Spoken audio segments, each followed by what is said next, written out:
دۆستان ئازیزان خۆشحاڵم جارێکی کە پێتان شادەبینەوە لە سەکۆکەی خۆتان پلاتفۆرمەکەی خۆتان لە فلیم سازان. ئازیزان ئەلبەتە ئێمەی کورد لە سەرەتای مرۆڤایەتیەوە لە چاخەبەردینەکانەوە لە دوای قۆناغی ڕاوشکاریەوە ئیتر دایک توانی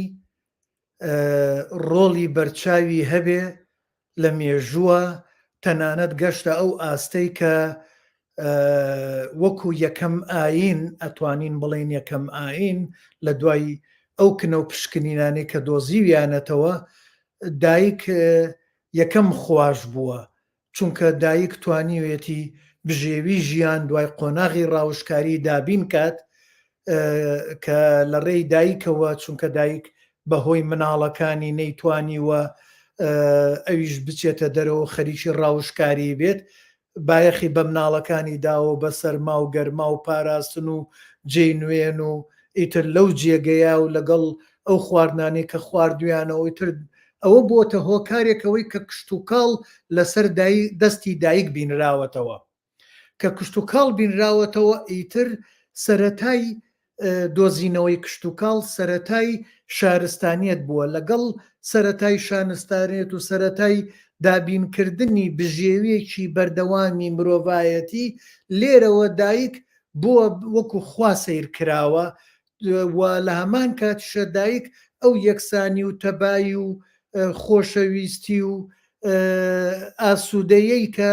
لە هەستیا هەبووە بەخشیوێتی بە دەوروبەرەکەی و تەنانەت بە ئەوە هیچ بە مناڵەکانی لەگەڵەوەشە بە هاوژینەکەشی. لێرەوە پێگەی ژن لەو دەڤەرانە لەکوێیە دۆزراوەتەوە لە ناوچەی کوردیە،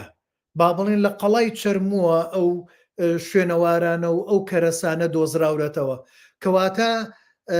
ئەتوانین بڵێن لە ناوچەیەکە کە ئێمە ئێستا بە ناوچەی کوردی ئەزانین. ئەمە جگە لەوەی کە ئێستا لەم زەمانەیە زۆر لە توێژەرەوەکانمان توێژەری بواری پشکنین و کنە و شارستانیەت و زمان گەشتونەتە ئەوەی کە کۆمەڵێ ساختکردنەوەیان کردووە کە زمانی کوردی ئێستا و زمانی سۆمەری زۆر لێک نزیکن. بەمە ئەتوانین بڵێن ئەو میلەتەی ئەوساش کورد بوونە، بە کوردی ئاخاوتون، بە کوردی مۆرک و شوناسیان پێوە دیار بووە. لێرەوە پێگەی ژنمان بۆ دەرەکەوێت لە لای کورد. ئەمە جگە لەوەی هەتاکو پێش ئەو سەردەمانەی کە کورد دەسەڵاتی هەبووە کۆمەڵێ ناو هەیە لە ناو مێژووی کووردە و لێرە لەوانەی ئەمڕۆیە بە تایبەت ئەمانەوێ باس لە پێگەی ژنکەین، چ جای جاران لە دراما و لە تەمسیلی و لە شانۆ و ئێستاش لە ناو فیلمەکانمانە پێگەیان چۆن بووە، ئایا چۆن توانراوە. بۆ ئەم بابەتە ڕوو لە هاوڕێی ئازیزم هاوڕێی فلیمسازم کاک فەرزین کەریمەکەین. کاک فەرزین جان یاخوا بەخێر بێی باندیەمان بۆ هەوارگەکەی خۆت بۆ سەوکەکەی خۆت بۆ فلیمسازان. زۆر سپاس کاک سەرکەوتە، دووبارە سپاس بۆ ئەم سەکۆیە کە هەلێکی دیکان ڕەخساند لەگەڵ ئێوەدا بم و سڵاو ڕێزمان بۆ هەموو کەسانەیە کە لە شوێنە جیاجیاکانی جیهان ئێستا گویان لە قسە جوانەکانی تۆ پەیوە پەڕ لە وزەکانی تۆ دەگرن. قوربانە بم چاوەکەمی کاک فەرزینجان. ئەلبەتە ئێوە پشتیوانی هەموو ئەو وزەیەن کە منش بە هاوڕێیانێ بەخشین. کاک فەرزینجان، ئەلبەتە ئێمە مێژوویەکمان هەیە، ئەو مێژووەمان وەکو کوردەڵێم وەکو ئەوەی ناکە وڵاتانی سەردەست کاریگەری نەریتیان بەسەر ئێمەوە گەر هەبوو بێت لە ڕووە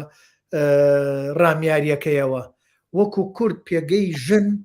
ئەگەر شتێکمان بۆ باسکەی وەکو مێژوو بێت، وەکو ئیتر نامێ یەکسەر بچینە ناو بواری فیلم و شان و تەمسیلەکان، وەکووانی کە جاران پێمانەوە تەمسیل نامێ بچین بەس وەکو پێگەی ژن لە ناو کووردا چۆن بووە؟ نەک بەڕای من زۆربەی ئەو مێژوو نووسانەی کە یان ئەو گەریدانەی کە چنووسیویانە چە یان بینیویانە سەردانی کوردستانیان کردووە لە سەدەکانی ڕابردووەوە بە جوانی باسی پێگەی کوردیان لەناو کۆمەڵگای کوردی کردووە. بەڵێ پێگەی ژن لەناو کۆمەڵگای کوردی وا بە ئەم پێگەیش بێگومان قۆڵاییەکی مێژووی هەیە، خۆی هەر لە خۆیدا نەهات تا ئەراوە. لەوانەیە یەکێک لە هۆکارەکان سروشتی کوردستان بێت کە سروشتێکی زۆر تایبەتەوە ژن هاوشانی پیاو لەو سروشتە شاخاویەدا قۆڵی لێ هەڵماڵیدا و هاوکاری پیاو بووە لە هەموو بارەکاندا، لە بواری ماڵداری بگرێت تا لە جەنگەکانیش وە لەوانەیە بەشێکی زۆریشی بگەڕێتەوە بۆ ئەو ئاینانەی کە کورد پێشتر هەیان بووە بە تایبەتی میترایی یان یەزدانی کە دیسانیشە یان زەردەشتی دیسان کە بە جوانی باسی پێگەی ژنیان کردووە. هەموو ئەوانە وەکو پێم گوتی قۆڵاییەکی مێژوویان هەیە کە کۆمەڵگەی ئێمە بە چاوێکی زۆر ئەرێنی بڕوانێتە ژن، هەرچەندە دواتر ئێستا لەو بارودۆخی ئێستا لەوانەیە بەهۆی کۆمەڵێک گۆڕانکاری لە جۆغرافیا، گۆڕانکاری لە سیاست، ئەو دابەشکاریانەی کە لەسەر جۆغرافیای کوردستان داهاوە یان ئەو زەبر و زەنگەی بەهۆی پێگە جۆغرافیەکەی کوردستان بە درێژایی مێژوو هەیبووە چ لە هێرشەکانی یۆنانیەکانەوە بگرە تا مەغۆڵەکانەوە بگرە، لە جەنگی سەفەوی و عوسمانیەکانەوە بگرە، دوجاریش داعش کە دیسان لە ڕووی جۆگرافیەوە کوردستان بووە بە سنتەری ململانەی داعش لەگەڵ هەموو جیهان دەتوانم بڵم کە دواتریشە لەسەر دەستی کورد ئەم هەیبەتەی شکاو ئەم شکۆیە شکاو هەموو ئەمانە دیسان وەکو باسم کرد بۆتەوەی ئەوەی ئەو پێگە جوانەی کە لە ڕابردوودا لە کۆمەڵگای کوردیژن هەبووە بەداخەوە بەهۆی سیاست و بەهۆی جەنگەوە و بەهۆی ئەمە پێگە استراتیژی کوردستان کەمتر بووەتەوە. بەڵێ کاک فەرزینجان، ئێمە کۆمەڵێک داستانمانەیە نەک بگرە داستان ئەفسانەمانەیە و تەنانەت چیرۆک نووسەکانمانەیە، بەڵام ئەگەر بێت و بڕێنە داستان و ئەفسانە و بەیت و لاوک و حەیران و کە لە ڕێ ئەوانەوە ئەو بابەتە فۆلکلۆریانەمان پێگەشتووە، قارەمانێتی ژن هەبووە، ژن ڕۆڵی هەبووە، ژن پێگەیەکی هەبووە جێی باوکی گرتوتەوە کە باوکی شەهید بووە، ڕەوانشاد بووە، ئەم جێی کردوتەوە سەرکردایەتی کردووە، سەرکردایەتی هۆزیان کردووە، سەرکردایەتی جەنگەکانیان کردووە. ئەمانە چۆن پێگەیان ئەبینیتەوە لە ناو ئەلبەتە من ئاگام لەوە نییە بابەتەکەی تۆ ئامادەت کردووە چییە کاک فەرزینجان، بەڵام بۆیە خۆم لە ئادەم بۆ ئەو شتانە ئاگە ئەزان پێستان شارەزاییکی باشتان لە من باشتانەیە لەوە بە تایبەت لە زمانی بادینی کرمانجی زیاتر. خۆی ئەم زۆر لەو داستان و چیرۆک و لاوکانەی کە دەگوتو بە پێشەوانەوە ڕووی ڕاستەقینەی ژن لە کۆمەڵگای کۆنی کوردیدا نیشان نادات و تەنانەت ئەو چیرۆک و ئوستورانەی کامان بووە ئەگەر بۆ دواوە بگەڕێنەوە پێگەی کورد ژنی کورد بەهێزتر لە کۆمەڵگا پێشاندا. بۆ نمونە بابەتی شاماران کە ئوستورە و داستانێکی دێرینی کوردەکە لەوێش ژن وەکو ئەفسانەیەک پێشان دەدات، وەکو پیرۆزیەک، وەکو بەهایەکی کۆمەڵاتی لە کۆمەڵگا پێشاندات کە بەداخەوە وەکو زانیاریم هەبێت لەم ئاخیرانە لە تورکیا زنجیرەیەکی تەلەڤیزیۆن لەسەر شاماران دروست کراوە کە تەنانەت دەیانێت ئەم داستانە لە مێژینەی کوردی شمۆرکێکی تورکی پێوەکەن. اینجا مەبەستیمێت تا دەگەڕێەوە بۆ ڕابردوو بۆ سەدەکانی زۆر پێشووتر بۆ سەردەمە دێرینەکان تەنانەت داستانەکانی ئێمەش جوانتر وێنایی ژنی کوردیان کردووە. هەروە لە سەردەمی میرنشینەکانەوە دیسان دەبینی ژن ڕۆڵێکی گەورەی هەبووە لە سەربازی لە حکومڕانی. نمونێش تەنیش ئێمە ئەو شوێنەی کە ئێستا قسەی لێ دەکەم قەڵای خانزات هەیە، خانزادی میری سۆران کە چیرۆکێکی زۆر جوانە لە ناو کووردا. و دواتر ئەگەر دیسان کەمێکی دیکە بینە پێشتر دەبینین کە زۆر ژنمان هەبوو کە ڕۆڵیان هەبووە لە خوێندەوارکردنی کۆمەڵگا، یان ژنمان هەبووە کە لە جەنگەکاندا کە نمونەشی هەر مارگرێتە کە ژنێکی پێشمەرگە بووە داستانێکی گەورەیە. تەنانە زۆر کەس بە ژاندارکی ڕۆژهەڵاتی ناوەڕاست ناوی دەبان. مەبەستی من وێڕای ئەوەی کە ئێمە خاوەن زۆر مێژوویەکی دێرینین و دەبێت شانازی بەهۆی بکەین کە ژن لە ناو کۆمەڵگای ئێمەدا زۆر زۆر پێگەیەکی بەهێزیە بۆ، بەڵام بەداخەوە بەهۆی ئەوەی کە کللتورمان شێواندراوە، بەهۆی ئەوەی کە ویسویانە کللتور و چاند و فەرهەنگمان بتوێنەوە، بەداخەوە زۆر ڕاستی لە پشپەردەوە ماون و بە شاراوەی خوان حەشارداوە کە دەکرێت ئەوانەی کە خەمخۆری کۆمەڵگای کوردینەوە، بە تایبەتی ئەوانەیە کە بەرحاڵ لە ناو ڕاوتی فەمینیستی خەریکن لە ناو کوردستان هەنگاو دەنێنەوە. ڕاوتەی کە ئێستاکە بەداخەوە پێگەی خۆی نەکردوتە، دەتوانم بڵێم لاوازە خەریکە گاگۆڵکێ دەکات، بەڵام دیسان زۆر هونەرمان زۆر ئەدیبی ئێمە هەنگاویان هەڵێناوە بەوەی کە پێگەی فەمینیستی بە دیوی ئیجابیەکەی بەرجەستە بکەن لە ناو بەرهەمەکانیان، چه بەرهەمە وێژەیەکانیان چه بەرهەمە هۆنەریەکانان. ئەوانە دەبێت لە ڕێگای بەرهەمەکانیان دیسان ئاوڕ لە ڕابردووش بدەنەوە بۆی کە ڕووی ڕاستەقینەی مێژووە شێوێنراوەکەی ئێمە وێنا بکەن. بەڵێ کاک فەرزینجان، شتێکی کە ئەلبەتە بەڕێستان زیاتر ئاگات لەوەیە کێشەکە من پێم وایە لە ئێمەی کوردەوە نییە، پێم وایە لە ئەو دەسەڵاتە سەپێنراوەی دەرەکیەوەیە کەوان نەریتێکی کەیانەیە، هەر میلەتێ لەو میلەتانە نەریتێکی کەیانەیە، و کاتێکە ئەو نەریتی خۆیان بەسەر ئێمەیە سەپێنن دێن لەو ڕێەوە وەگەلێ جار بۆ سەرکوتکردن، بۆ کوێرکردن، بۆ نەزانکردنی میلەت پەنە ئەبەنە بەر ئەوانە ئەو کەرەسانیان، چونکە کاتێکە دایک ژن بێبەش ئەکرێت کەواتە یەکەم هەنگاو لەوێەوە هەوڵەدەن پەروەردە و فێربوونی مناڵ لەوێەوە سەرکوتکەن، کە دایک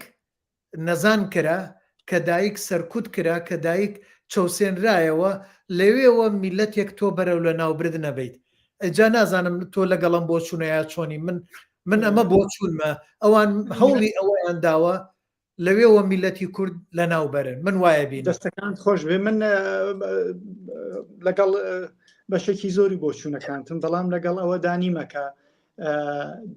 نەیارانی ئێمە بوبنە هۆی ئەوەی کە پێگەی ژن لە کۆمەڵگا لاواز بکرێت. پێم وایە خۆشمان بەرپرسین، خۆشمان وەکو تاک، خۆشمان وەکو سیستەم، وەکو حکومڕانی. بۆ نمونە ئێمە چەندەیە بەرحاڵ ئەم شکر بۆخوا، سپاس بۆخوا کە خەریکین خۆمان ممارسەی ئەم قەوارە دەکەن و ئیدارەدانی ئەم قەوارە دەکەین. دەبایە بیرمان لە مرۆڤ سازی کردبە، گرنگیمان بە مرۆڤ سازی دابا کە تێیدا گرنگیدان بە ژن، گرنگیدان بە مێژوو، گرنگیدان بە چاند و کللتور بەشێکی بنەڕەتی و بنواشەیی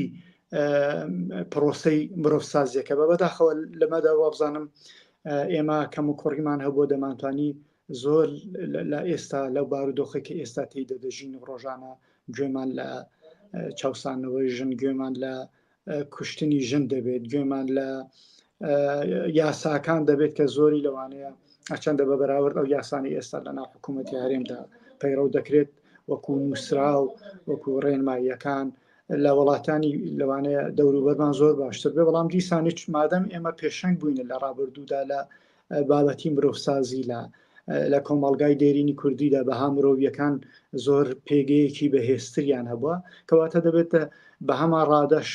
ئێمە ئێستا لە پێشەنگەکانی بابەتی مرۆڤسازی و گرنگیدان بەها مرۆڤیەکان باین لە ناوچەکەدا. پێم بابە خۆشمان کەمێک ئۆباڵەکەی دەکەوێتە ئەستۆمان کە نەمانتوانیوە تاکێکی وشیاری کە بەها مرۆڤیەکانی لا گرنگ بێ، بەها جێندەریەکانی لا گرنگ بێ، بەها ئاکاری و ڕەوشتەکانی لا گرنگ بێت.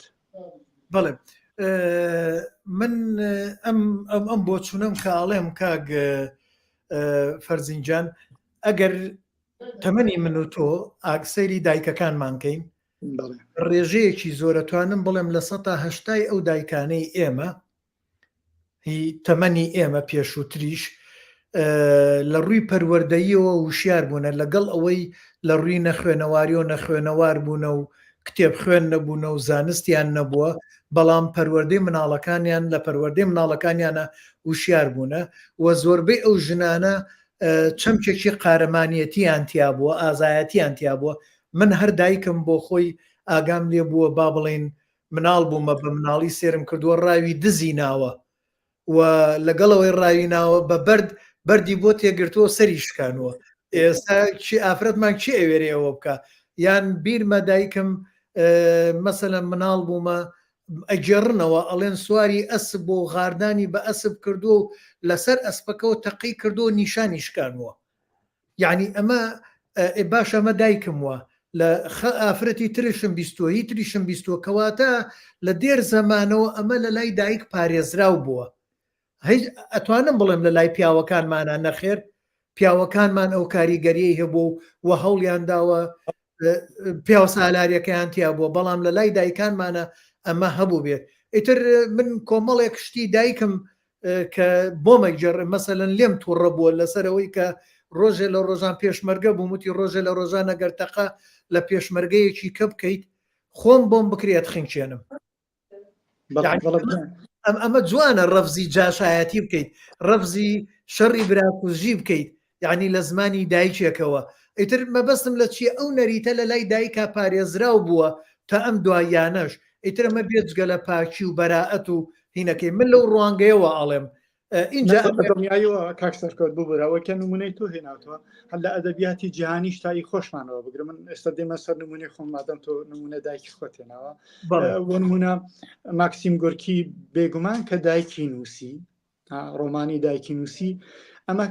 کاریگەری دەوروبەری وە، کاریگەری ئەو ژنانەی وەکە لە دەوروبەری وە. نەخۆشم بەش بە حاڵی خۆم لە بەرهەمەکانم زۆر هەوڵم داوە کە بابەتی ژنی بەهێز بکەمە هەوێنی چێڕۆکەکانم. اینجا چ لە کورتە چێڕۆکانەی بووە کە لەم سەدەی ڕابردوو نووسی من، یان لە ئەو ڕۆمانەی کە لە ئاخیرەی چاپکرا کە دەقاودق کارەکتەری سەرەکی ڕۆمانەکە بە شێوەیەک لە شێوەکان بەشێکی دەگەڕێتەوە بۆ دایکم، بەشێکیشی دەگەڕێتەوە بۆ نەنکم کە ژنێکی خانەدان بووە. هێندە وێڕای ئەوەی کە من ماوەیەکی کەم لەگەڵی بوومە، بەڵام دەتوانم بە ساعات باسی بەهێزی ئەو ژنە بکەم. نمونەکەت بۆ دەگەڕمەوە کاتی خۆی کە بالیسان بۆمباران کرا، نەنکم وێڕای ئەوەی کە دەیزانی مەترسیە، بەڵام خۆی گان بووێ و بەرحاڵ سەردانی وێ کردبوو، بەشداری لە ناخۆشەکەی کردبوو، بەشداری لە پرسەکەی کردبوو. اینجا وەختی گەیشتۆتەوێ یارمەتی خەڵکی داوە لە ناشتنی ئەوانەی کە بەرکیمیاباران کەوتونە مردوونە. لەبیرم دێ کاتێک هاتبوو ئێران، ئەو کاتێمە لە ئێران بووین، نەنکیشم ئەم ڕێگای بوێڕای ئەوەی کە بەتەمەن بوو نەنەگۆڵ خۆی لە چیاکاندا بە شێوەی قاچاق خۆی گیاندا ئێران، چونکە دەنگۆ هەبوو کە زاواکە ینی باوکی من کوژرا بێ، شەهید بوو بێت لە شەڕ لەگەڵ ڕژێم، بۆیە هاتە ئەو دی و ئەو کات من شەوانە لە ژوورێ لەگەڵ نەنکم دەخەوتم. نەکم شەوان ناڵە ناڵی دەکرد، ناڵە ناڵێکی سەیری دەکرد، بەڵام ڕۆژان بێدەنگ کە لێشم دەپرسی چکە دەرزی هەبوو کە دواتر زانیم دەرزی تایبەتەن بە نەخۆشیەکە و کیمیاییەکەی دەرزی هەبوو دەبووە لە خۆیدا. کاتێک ڕۆژان پرسیارم لێ دەکرد بێدەنگ دەبوو، من ئەوسا منداڵ بووم، ینی هەرزەکار بووم. دواتر زانیم ئەو ناڵە ناڵەی نەنکم هەمووی بەهۆی کاریگەریەکان و کارتێکردنی کیمیاویە لەسەر جەستەی، بۆ ئەوەی کە ئێمە ئازار نەچێژین کچەکەی نەوەکانی زاواکەی خەمی لێ نەخوا، شەوان نەیدەتوانی بێدەنگ بێ ناڵە ناڵێکی بەڵام ڕۆژانە بزەی لەسەر لێوان نەدڕۆژ. مەبەستم نمونەی زۆر گەورە هەنا وەکو نەنکم یان لە کوودایکم کە خۆی دەڵێت 12 تا 13 لەم دەیان ساڵەی کە ژنە پێشمەرگەیە. دەنگ نەما کاک فەرزینجان نازانم. بەڵێ مەبەستم دایکیشم هەروەها لەو خۆی باسیەوە دەکە کە 12 تا 13 سال ماڵی یان سووتێنراوە یا تاڵان کراوە یان چ زوانم بۆمبی پێکەوتۆ یان بەجێی هێشتۆ یان ئاوارە بوو یان پەناهەندە بووە. جا هەموو ئەو دایکانەوەکو گوتت ئێستاش لەم سەردەمەشدا وێڕای ئەوەی کە بەرحاڵ ئێمە لە قەیران داینە لە گرنگیدان بە بەها مرۆڤیەکان کە یەکێک لەوانەش بابەتی یەکسانیە. یەکسانی من نامێ بڕۆمە ناو بابەتی جێندەری فەمینیستی، یەکسانی مرۆڤی لە منداڵەوە بگرە، لە ژنەوە بگرە، لە پیاوە بگرە، لە پیرەوە بگرە، لە پەککەوتەوە بگرە. اینجا ئەم سەردەمەش دیسان دەتوانین نمونەی زیندوو لە ناو دایکانی خۆمان لە ناو داپیرەکانمان دۆزینەوە، یان تەنانە لە ناو گەنجانی زۆر کچی بەهێزەنە کە ئێستاکە بوێرانە خەریکن هەوڵ دەدەن بۆ چاکسازی لە کۆمەڵگا، چاکسازی لە خۆ، چکە زۆر جاران گلەی لەوە دەکرێت لە کۆمەڵگا چاکسازی ناکرێت، وەرچەرخان ناکرێت لە کۆمەڵگایەک ئەگەر مرۆڤ تاکی کۆمەڵگاکە لە خودی خۆی دەستپێنەکە و ئەم خۆگۆڕینەوە ئەم وەرچەرخانی ناخ و دەروونە دەبێت مرۆڤ لە خۆی دەستی پێ بکە. بۆیە پێم وایە ئێستاکەشە بەهۆی ئەم ژنە بەهێزانەوە ئێمە بێبەش نابین لەوەی کە شانازی بە ڕابردووی ئێستای خۆماکەین و بە تایبەتی لە بابەتی یەکەی خێزان پێم وایە ئێستاش خێزانی کوردی بە نسبەت دەوروبەر لە هەمووی خێزانەکانی و نەتەوەکانی دەوروبەرمان وەکو بچووکترین یەکەی کۆمەڵگا باشتر ماوە خێزانی کوردی خانەوادەی کوردی کە دیسانیش دەبێت گرنگتری کەین و دەبێت زۆرتر گرنگی پێ بدەین. بەڵێ منیش هاوڕاتم بۆ لەگەڵ ئەوەشم ئێستاش لەم زەمانەیە کۆمەڵی خانمانمان هەبوونە ڕەوانشاد بوونە بوون بە شەهیدی ئەو ڕێگایە و ئەو پێگەی پاراستنی ئەو پێگەی خۆیان، ئەوانە جێی سەربەرزی و گەورەین بۆ ئێمە شکۆن بۆ ئێمە. با لادەین لەسەر ئەم تەوارەمان و بچینە ناو بواری فلیمسازی. چیت بۆمان گوڵەچ نەکردووە کاک فەرزینجان لەسەر ئەم بابەتامەیە خۆت لە دەست پێکا شتێک بێوتر من بێمە ناوە نامەیە لە داد بڕم لە ئەو ڕێڕەوەی کە دادناوە بۆ جارە گفتوگوی پێشەکیمان وابزانم تامی خۆش و بە شێوەیەکی ئرتجاری بەرحاڵ لە ناکاوە چوون و باسی کۆمەڵێک شتمان کرد پێمە بێ دەواازەیەکی باش و بۆی کە من بەرفراوانتر لەوە باسی مژارەکەمان بکەین کە دەبێ باسی کەسایەتی و کاراکتەری ژن لەنێو چێڕۆکی فیلمی کوردیدا بکەم. بەڵام سورپرایزەکەم هەیە، زۆر کەس لەوانەیە ڕاستەوخۆ بۆ بیری بۆ بچێتەکە دەمانێت لە ڕووی زانستی سناریۆ چێڕۆکەوە باسی بابەتەکەین، بەڵام نا شتێکی ترە. بەر لەوەی باسیەوەکەم من دەمێ بڵێم کە ناونیشانەکە کە دەڵێن فیلمی کوردی لە ناو ژن لە ناو چێڕۆکی فیلمی کوردی، مەبەست لە فیلمی کوردی هەموو ئەو فیلمانەیەکە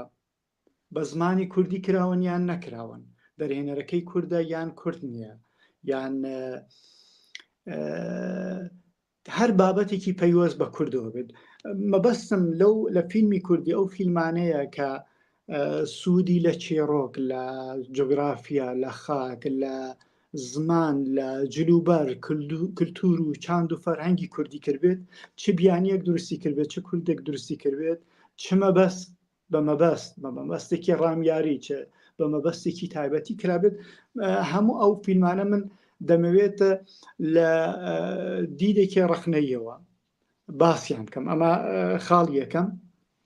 و شتێکی دیکەش کە خۆم پێم گرنگە کە باسی بکەم ئەوەیە کە جاری پێشوەگە لەبیری من بابەتێکم پێشکەشکردن کە ویستم لە دیوێکی ئاکادمی بابەتەکە پێشکەم مەگەر لە بیرم بێت لە بیرت بێت کاکسەکە و بابەتەکە کە بەهۆی دواتر کێشەی تەکنیکی بەداخەوە تێکەوتوو بە نیوەچەڵی پێشکەشکرا دەمیست بە باسی سیاسەتی سینەمایی لە هەرێمی کوردستان بکەم. ئەو فیلمانێکە حکوومەت بەرهەمی هێناوە تا چەند بە شێوەیەکی بەرنامە بۆ داڕێژرا و بەرهێمێنانیان بکرا، بەڵام بەداخەوە بەهۆی کێشەی تەکنیکیەوە و هەندێکی پێشبینی نەکراویش بابەتەکە پەیامەکەی نەگەوی، چونکە ڕاستەکەی تۆ کاتێک باسی بابەتێکی زانستی بە پشت بەسوو بە میتۆدێک یان لێکۆڵینەوەیەک دەکەی، پێویستیت زۆرتر بەوەیە کە سکرینی لەبەردەست بێت، بەوەی کە داتا و ئامار پێشان دەید، پێویست بەوەیە کە ڕوودە ڕوو قسە بکەی لە زۆر حاڵەدەوە تایبەتی کە بابەتەکەی سینەما بکە جاروبار تۆ دەبێت فیلمەکە پێشان دای بۆی بیسەلمێنی گرتەیەک، دیمەنێک، سکانسێک. بەرحاڵ بۆی ئەم جارە ئەوەی کە دەمە بیڵێم ئەوەی کە دەمەوێت باسی بکەم بۆ چوونێکی تایبەتی خۆمە، واتە بۆ چوونێکە ئەوەش بڵێن بە ڕاشکاوی ئەو بۆ چوونە لەوانەیە گەڕێتەوە بە ئەزمموی چەندین ساڵی من لەم بوارەدا، لە بواری وێژەی، لە بواری فیلمسازیدا، بەڵام لەوانەیە ماوەیەکی تر ڕەتی بکەمەوە، چونکە بۆ لەناو باسەکەشمان کە باسی ژنمان کرد، باسی کۆمەلگامان کرد، باسی تاکمان کرد، تاکی کۆمەلگا کە پێویستی بە خۆگۆڕ هەیە، پێویستی بە وەرچەرخان هەیە جاروبەر لەنا کەواتە بۆ چوونی زۆر جاران دەگۆڕێ. بۆیە ئێستاش دەڵێم ئەوەی کە دەمێ باسی بکەم بۆ چوونێکی خۆمە و زۆریشمە کوڕ نیمە لەسەر ئەم بۆ چوونە، چونکە وەکو ئاماژەم پێکرد بۆ چوون لەوانەیە بگۆڕدرێت و بەگشتی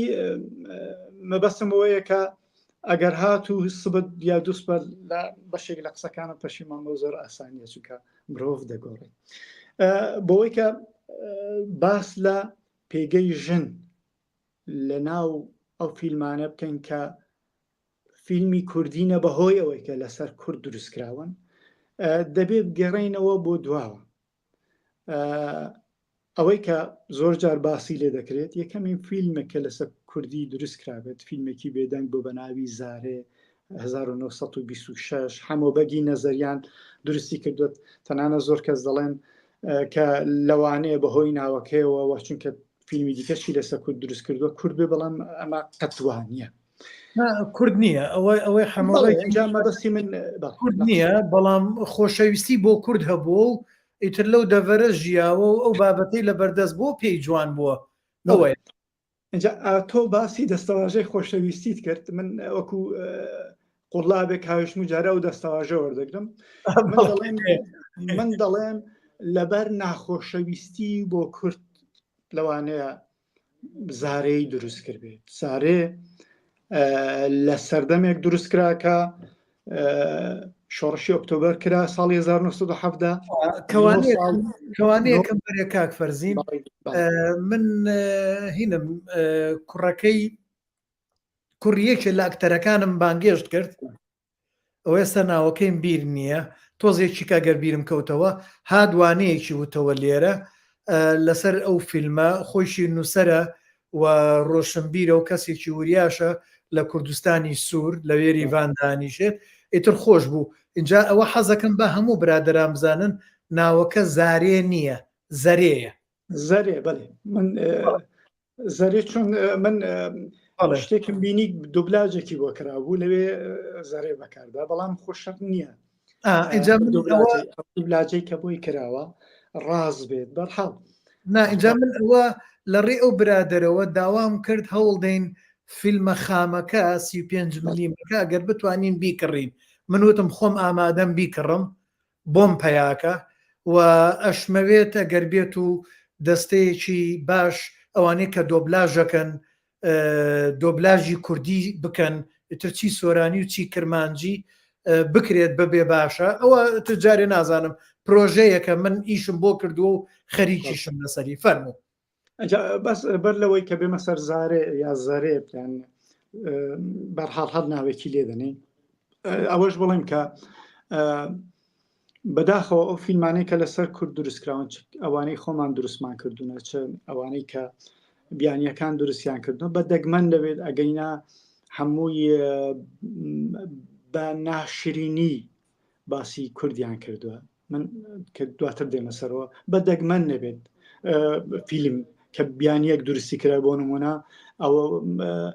یەک فیلمێکی وەکو فیلمی کچانی خۆر کە بێگمان تۆش دیتوتەوەی ئەو خانمە فەڕەنسیا ئێوە هۆسن درستی کردووە کە باز جەنگی جەنگاوەرانی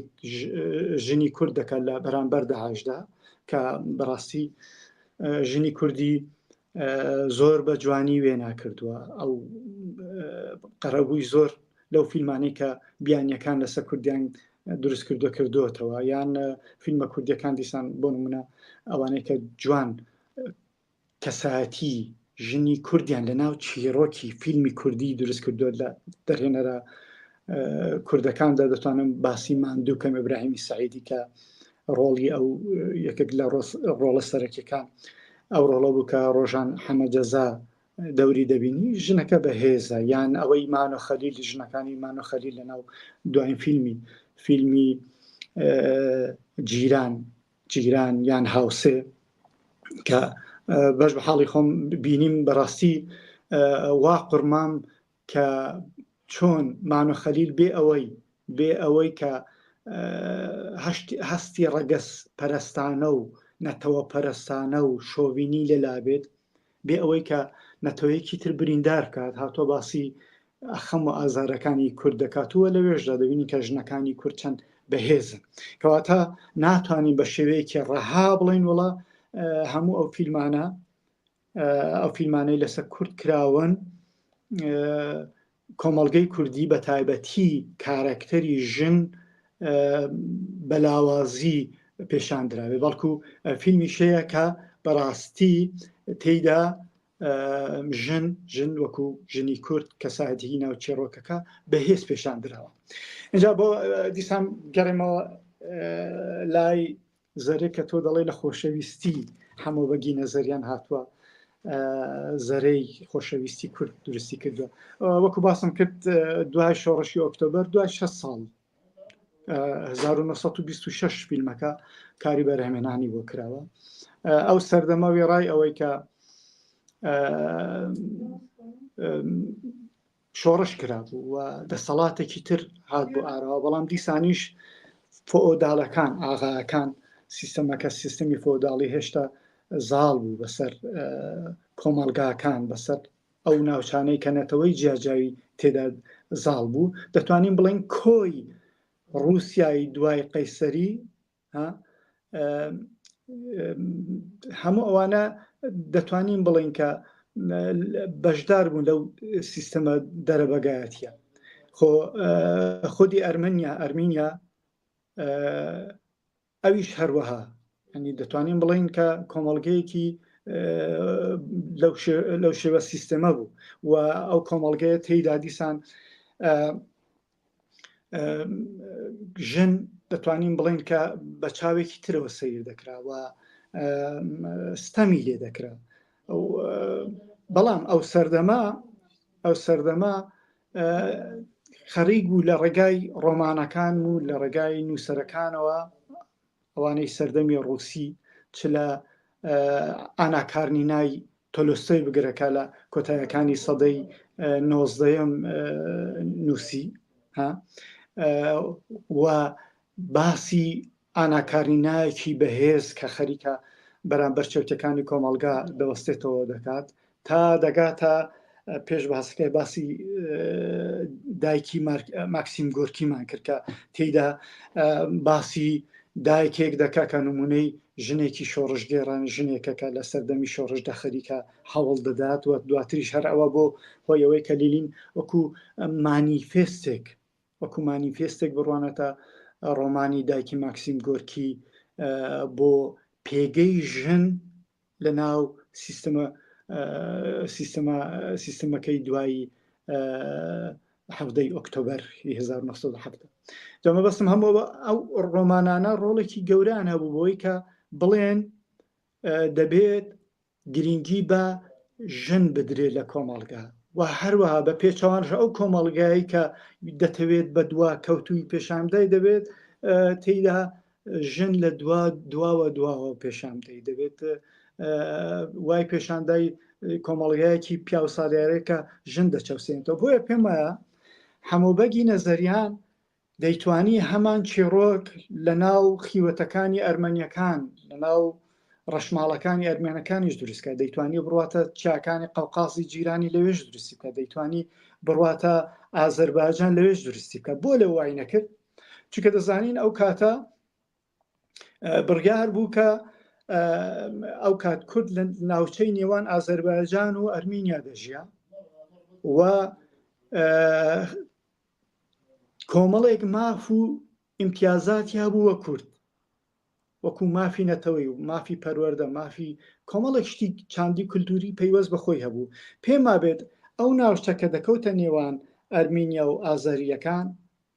ئەوە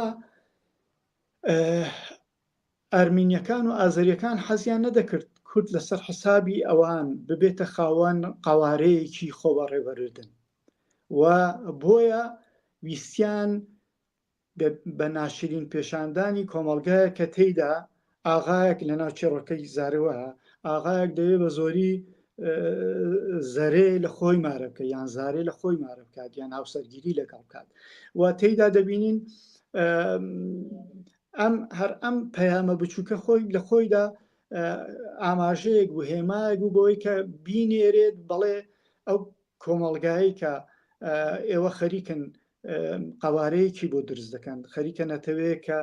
کاری بۆ دەکەن بۆی کە لە ناوچەیەک نیشتەجێ بێت و خۆی بەڕێوە بادووە مافی هەندێک کۆمەڵێک مافی پێ بدرێت. ئەمە پێچەوانەی بەرژەوەندیە نەتەوەکانی ئازاریەکان و ئەرمینەکان. منیش لە جاتی هەمووبەگی نەزەریان بام داهاتم کۆمەڵگایەکم وەکو کۆمەڵگای کوردی کە کێشەی خاک و زوانم لەوانەیە لە داهاتوودا کێشەی سیاسی بۆ من دروستکردبار چەند دەزانین دوای ئەوەی لە سەردەمی ستالین دیکتاتۆر کورد هەمووی دوورخراوە بەرەو ناوچە دوورەکان و ساردەکانی وەکو سیبریا و تا چەند شوێنی تر. بۆیە من دەڵێم نابە پێچەوانەوە هەمەبەگی نەزەریان بە مەبەستێکی سیاسی ئەم کاری کردو. ئەمە ڕای خۆمە و لێشی پەشیمان نامەوە ئێستاکە لەوانەیە لە داهاتوو پەشیمان بۆ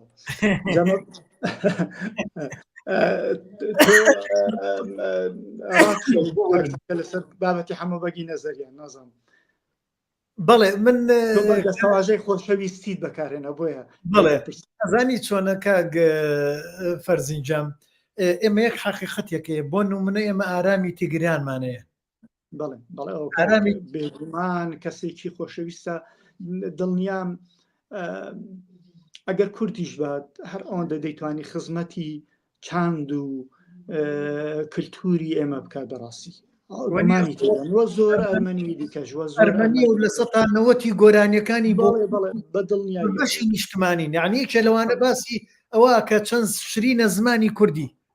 ئێوە کەسێکی ئەرمەنی ئێمە ئارام بێجگا لە ئارام خەچە دۆریانمانەیە کە وابزانم ئەو دایکی کووردە نازانێتتر باوشی کووردەیان نا ئەگەر ئەرمەنیش بێت خۆی سوودی لە بۆ مۆسیقا سوودی لە شتی کوردی بینیوە. اینجا من ئەمەی هەمووبەگی نەزاریان کە ئەم بۆ چونم لەوەیە لەگەڵ بەڕێستانە یەک نەگرێتەوە. من لە 1-2 جیا بیستومە کە 3 فیلمی بۆ کورد کردووە لە یەک دوو جیا بیستومە، بەڵام لە تیتاڵی کەرەمی سەیاد ئەو برادێکە هات تیتاڵ کە نووسەرەکەی لە کورسانی سوورە، کەرەمی سەیاد باوکێتی لە فیلمەکەیە بەشدار بووە. تیتاڵ ئەو کە باسی کرد وتی ئاگام لە دوو فیلمەکەی تری نییە، بەسم فیلمە ئازانم، بەڵام ئەویش کە باسیەوەی کردەویت لە ڕێی باوکێەوە ئەویت هەمەبەجی نەزەریان نزیک بووە لە ناوچە کوردیەکانە ژیاوە، یعنی لەو ئەرمەنیانە بوونە کە لەناو لەگەڵ کووردا ژیاون، وتی ئەوە هۆکار بووە بۆی کە ئەو بەرهەمەی نووسیوە. اینجا بەڕێز شتان نەزانن، یعنی ئێمە ئەمە حەقیقەتە زۆر جار سێرەکەی لەوەیە لە ناو کووردا گەورە بووە، ئەو سەرچاوانی لە بەردەسایەتی شتی کوردی بەلاوە جوان بۆ هاتۆ کردوێتی. بەڵام یەک خاڵێک لەسەرەوەی بەڕێستان، ئێمە دەرەبەگایەتی هەتاکو ئێستا کەشەیە، ئێستاش وا خێڵەکان زیینوەکرێتەوە، وە خێڵەکان ئەسڵەن پیاوسالارین و ژن ئەسڕنەوە. ئێستا کەشەوەتانێ دوور لە ڕێ و خوشکانە و بەڕێستان و هەموو لایەک مارە بەجاشەیە. ئەوە گەورەترین کێشەیە لە ناو میلەتی کووردە. ئێستاش ژن بە ژنێ، ئێستاش کۆمەڵێ شتیکە هەیە. اینجا باشە ئەگەر بێت و فیلمسازێکی کورد بێت و باسی ئەو کێشەیە بکە، ئایەمە لە دژایەتی کووردە. یعنی من گەلە جار برادرانی ئێماڵێن چێڵێن بەهمەنی قوبادی فیلمەکانی هەمووی دژی کووردە،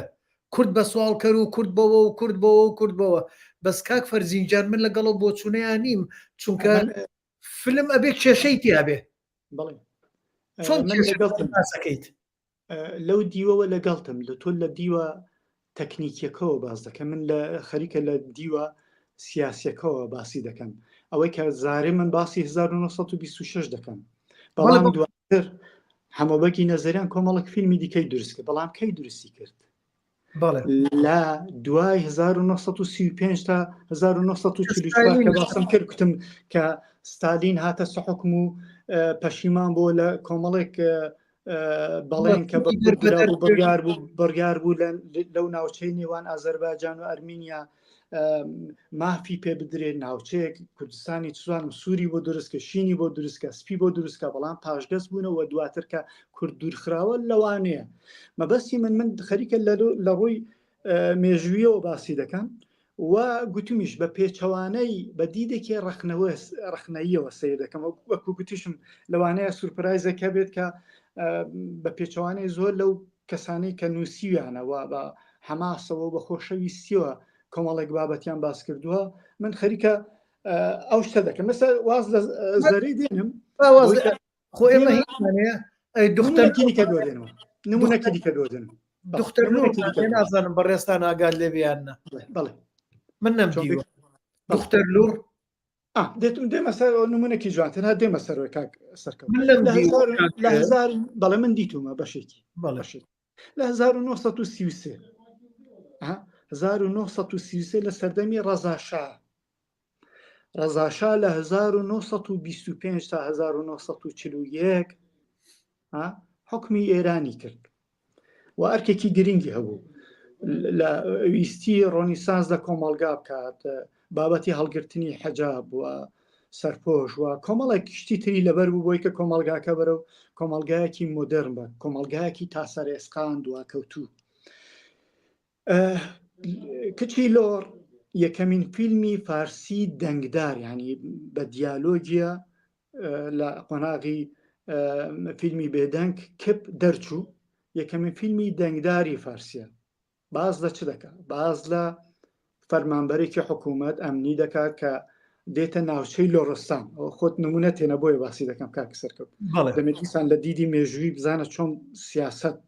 چۆن ئەوەی ئەرمینیا و هەموو بەگ و نەزەریە من لە دیدێکی سیاسیەوە بۆم باسکردی چیرۆکەی و مۆزوعیشن. ئەم فەرمانبەرێ دێتە لۆڕستان، ئەرکی پێ سپێر دراوە کە ڕێگرێک دزێک کە ناوی قوڵیخانە بگرێت کە لە لۆڕستان خەڵک تاڵان دەکات و لەوێ ئاشنا دەبێت لەگەڵ کچی لۆر کە ناوی گۆڵنارە و باوکی لەلایەن قۆڵی خانەوە کوژراوە. لێرەشەوە تۆ کچی لۆر ناوەکەی و هەروەها هێڵێکی سەرەکی چێڕۆکەکەی تەرخان دەکەی بە چاوسانەوەی ژن باوکی کچەکە کوژراوە و اینجا کۆمەڵێک شتی دیکە مەبەستی من با درێژی نەکەم بە کورتی باسی بکەم بۆ گورە یەکێک لەو شتانێکە ڕەزاشان ویستی ئەنجامی بدات یەکخستنەوەی ئێران بوو و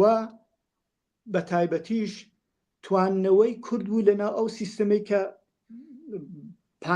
ئێرانی پێدەڵی لەناو ئەو فەزا جۆگرافیە سیاسیەی کە ئێرانی نوێی پێدەڵی دەویست کورد بە تایبەتی بتوێنێتەوە چکە زۆربەی جاران مێژووی ئێران بخوێنەوە کوردەکان بەردەوامی سویانە کە سەر بەخۆی وەربگرن بە تایبەتیش بەشە گرنگەکەی کورد کە لۆڕە و تۆ کتێبە مێژوویەکانی پەیوەست بە کورد بخوێنەوەی عەرەب نووسیانە بە تایبەتی ئەو گەریدانەی عەرەب کە نووسیانە کە باسی کوردەکان یەکڕاست دێن لە لۆڕەکان دەست پێ دەکەن کە بەشی هەرە گرنگی کوردەکان اینجا دێنە بە چیاکانی زاگرۆس هەڵدەکشێن و باسی پارچەکانی دیکە کوردستان و کوردەکان دەکەن مەبەستم ئەوەیە بۆیە ڕەزاشا کە بەو دیدەوە هات ویستی یەکەم جار لۆر لە کورد دابڕێنێ سەرەتا ئەگەر مێژوو بخوێنیوە قەتڵعامێکی زۆری لێکردن لە سیەکان قەتڵعامێکی لە ڕادا بەدەری لێکردن وە بەشێکی زۆری ئەو کوشتارە ئەو جینۆسایدا ئەو توانەوە لە ناو ئەدەبیاتی شفاهی لە ناو تازیەکاندا لە ناو گۆرانیەکاندا لە ناو شینەکاندا ئێستاش ماوە و دەتوانی سێرچێکی گوگڵکەی ئەوە بەردەست دەکەوێت و تەنانەت ڕەزاشا بۆش بەسەندەی نەکرد لە مۆزوعی دەوڕەکانش تەنانەت لە 1926 گەورەترین هۆزی کورد کە گەڵاڵیەکان لە جەلالیەکان بوو لە ڕۆمانەکەشدا بەشێکی بە کورتی باسم کردووە لەوێڕا دەیانگوازێتەوە بە پێیان لە خۆی و ماک و سەلماس و دەیانگوازێتەوە بۆ جنوبی بۆ ناوەندی ئێران لا قەزوین لە ڕێگان نیوەی پتر دەبن مەبەستی منەوە هات کاری لەسەر لۆڕەکان کرد و وای کرد کە زمانی ئەم بەشەی زمانی کوردی ئەم زاراوەی زمانی کوردی کە لۆڕیە دای ببڕێنێت و لە ناو گۆڕەپانە کللتوریەکە بڵێت لۆڕی زمانێکی جیاوازە و ئەمە بوو درزێک بۆی کە ئێستاکە زۆر لە خوشک و برای لۆڕەکانمان بڵێن کە ئێمە کوردی نووی نەتەوەیەکی جوداینە و هەر ئەم سیاسەتە بەردەوام بوو تا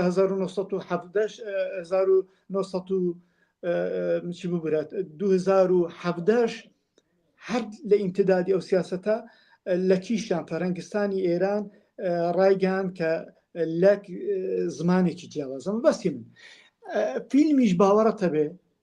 هەر بۆ ناشرینکردنی کورد بەشێک بووە سینەماش بەشێک بووە بۆ ئەوەی کە کورد پارچە پارچە بکات ناشرینی بکات وا بکات کە کۆمەلگاکە لە پێش چاوی خودی تاکی کورد ناشرین بێت بۆیە پێم وابێت ئەمە جێی هەڵوەستەکردنە بۆچی یەکەم فیلمی دەنگداری کورد دەبێت باسی کورد کات باسی لۆڕستان کات باسی دز و ڕێگیری بکات باسی کوشتنی کوشت و کوشتار بکات لە کاتێکدا من ئێستا بە زانیاری خۆم شتێک دەسەرمێنم جەعفەری شەهری بافەیە یەکەکە لە گەورەترین ڕۆمان نووسەکانی و پێشەنگەکانی ئێران زۆر کەس دەڵێ لەوێوە ڕۆمان بە تایبەتی ڕۆمانی فارسی زمانی فارسی چەکەرەی کردووە ڕۆمانێکێ بە ناوی شەکری تاڵ نزیکی 700 لاپەڕەیە من بە هەرزەکاری خوێنمەوە چەند ساڵ پێشیش دیسان خوێنمەوە ئێستاش لە ئەم ڕۆمانەم هەیە لەوێدا باسی دوای جەنگی جیهانی دەکات کۆمەڵگای ئێرانی باز دەکات باسی زۆر نەتەوەکان دەکات لەوێ باسی کوشتن بڕین بە تایبەتی هەژاری بە تایبەتتر لە هەمویان باسی کوشتنی ژن چاوسانەوەی ژن ستەمکاری لە ژن دەکات لەوێ باسی کورد بە خراپی ناکە لە ڕۆمانەکەدا بۆیە ئێستا تۆ بڕۆ لە هەموو ئێرانگەڕە زەحمەتە بتوانی کۆپیەکی دەستکەوێت لەو ڕۆمانەکە زۆر کەس بە شاکارێکی بە پێشەنگی ڕۆمانی ئێرانی دەرێت باشە کۆمەلگا تۆ بیخوێنیەوە گەر بیخوێنیەوە زۆر وا قۆڕ دەمێنی لە بربەریەت و دواکەوتی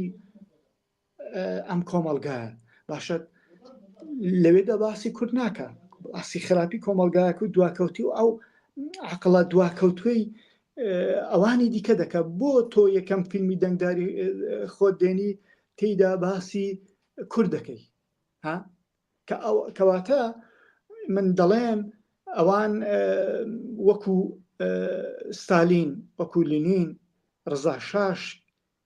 گرنگی سینەمای دەزانی بۆیە هاتە سوودی لێوەرگر بۆی کە سیاسەتی یەخستنەوەی ئێران وە کوشتنی هەستی نەتەوەیی لە نێو نەتەوەکانی کورد نەتەوەکانی ناو ئێران بە تایبەتیش کورد بکوژێت و بۆیە دەڵێن کچیلۆڕش کە زۆر کەس بە حەماسەوە دەڵێن یەکەم فیلمی دەنگداریەکە لەسەر کورد تاکە ئەوش بەشێک بە لە سیاست وە تێیدا سوودی کارکتەری سەرەکی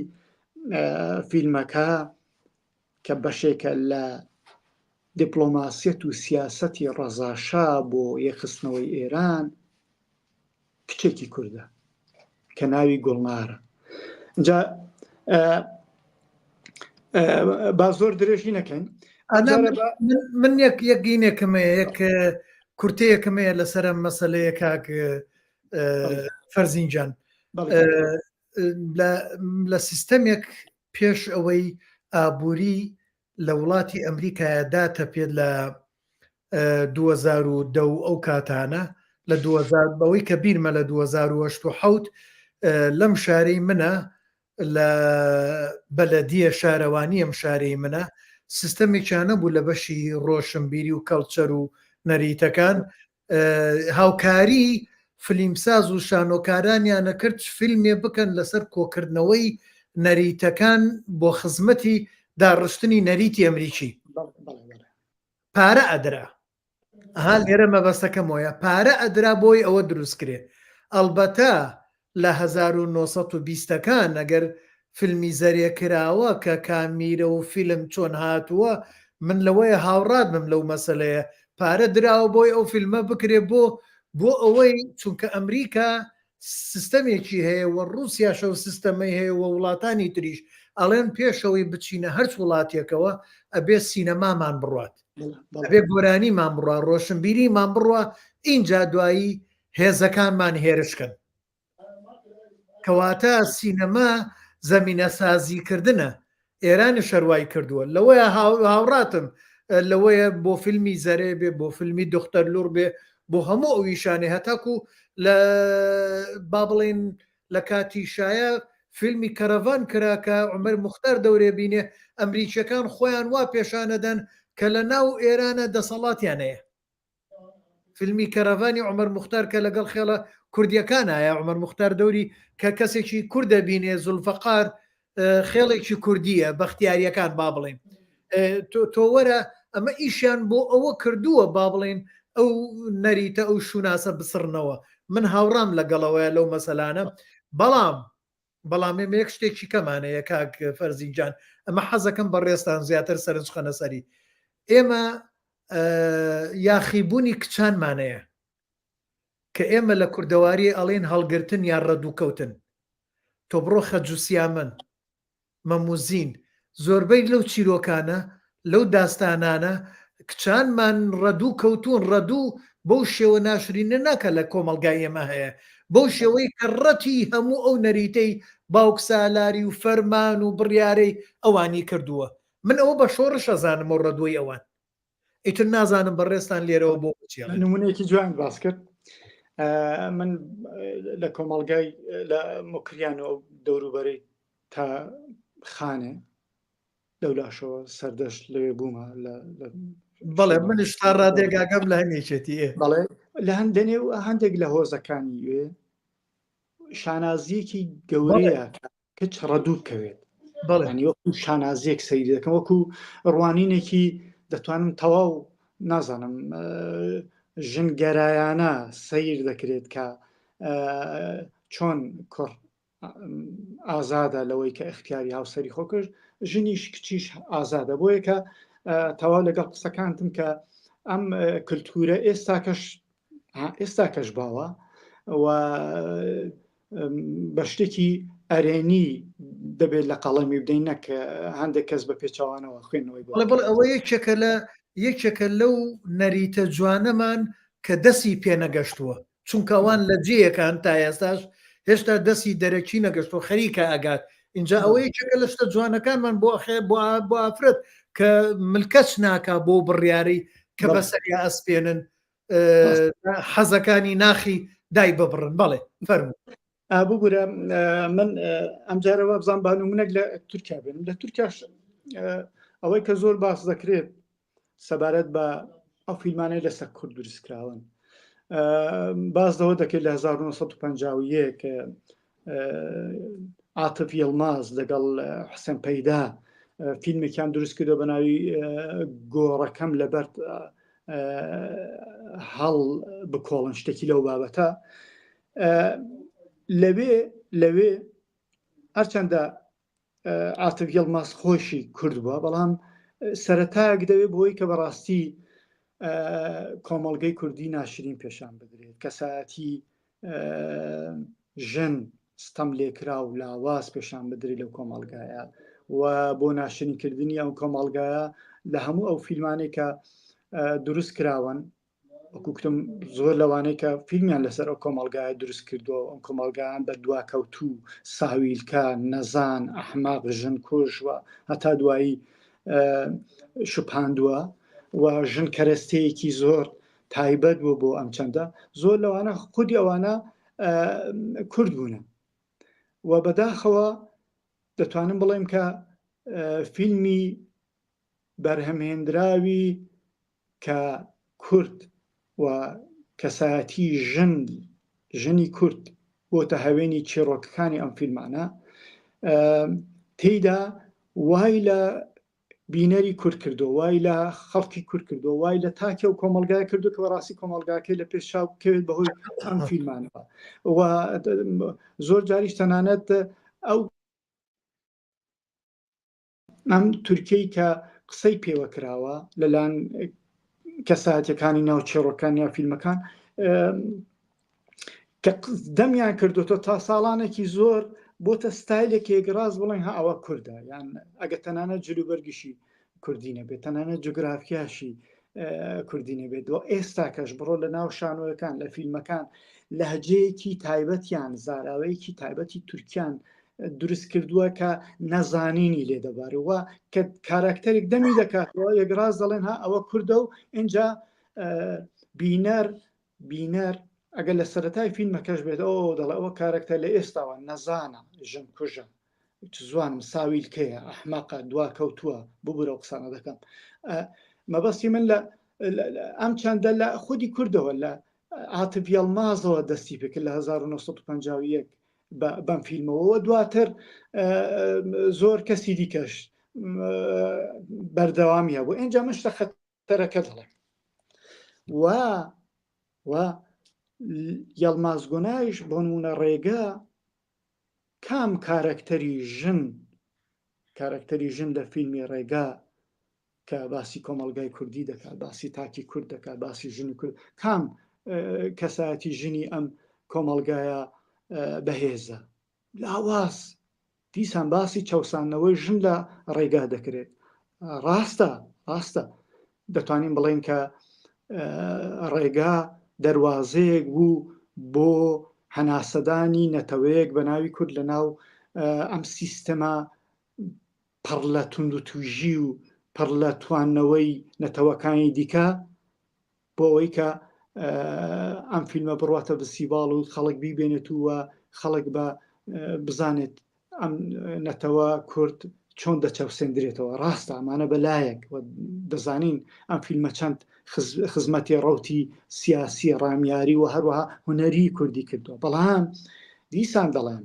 لە چیرۆکی یۆڵ کام کارکتەری ژن بەهێزە بەداخەوە ئایا ئەویش ڕاستە لە دیوە سیاسەکەی لێگەڕن ئەمە بێگومان لە لووتکەی بەهێزیدا توانویەتی لە ڕێگای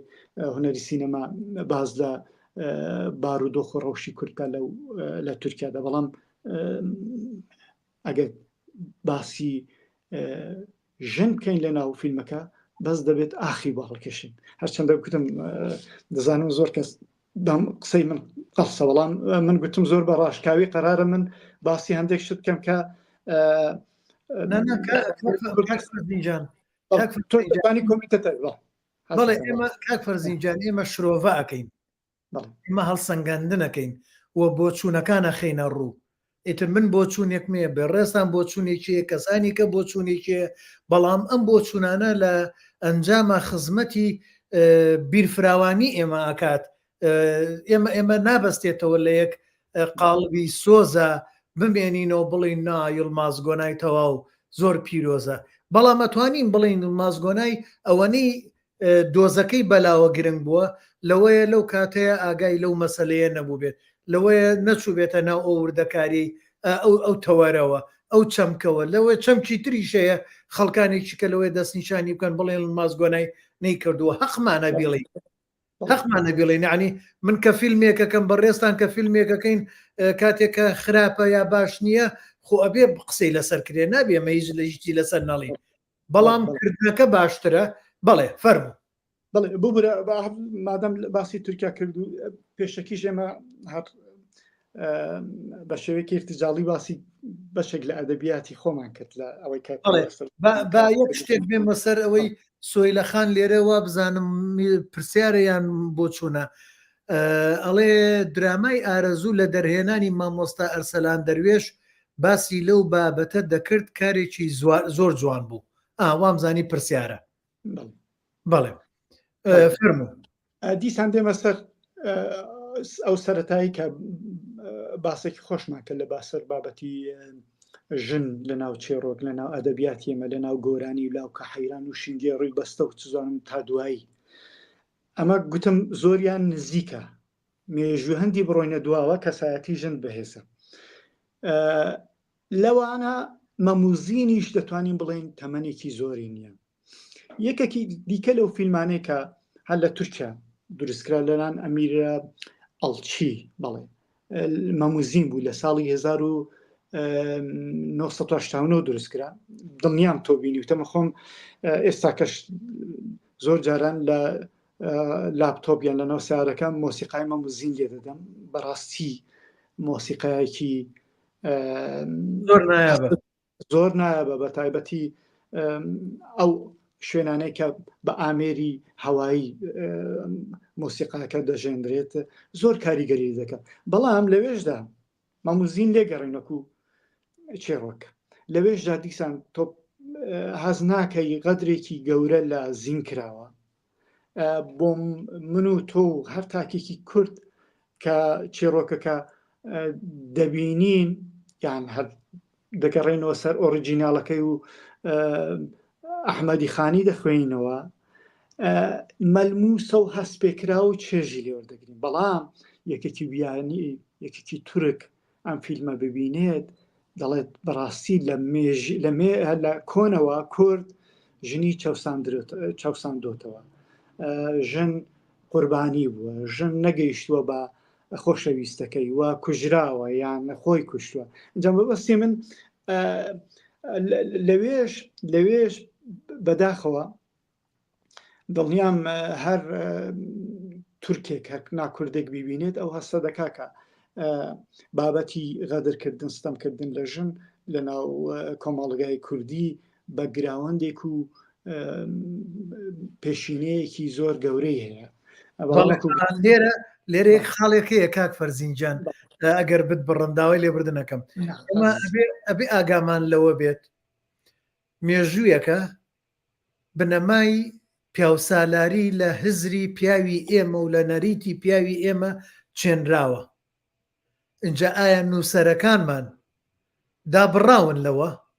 ئەوەشە بێ زۆر ئاگامان لێبێت چونکە یەکێک لەوانە مەموزین ئەحمەدی خانی نووسیبێتی ئەحمەدی خانی مەلایەک بووە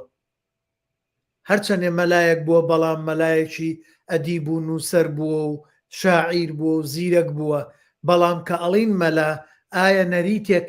بە ناڕاستەوە خۆ نەچۆتە مێشتەوە کە ئەویش بە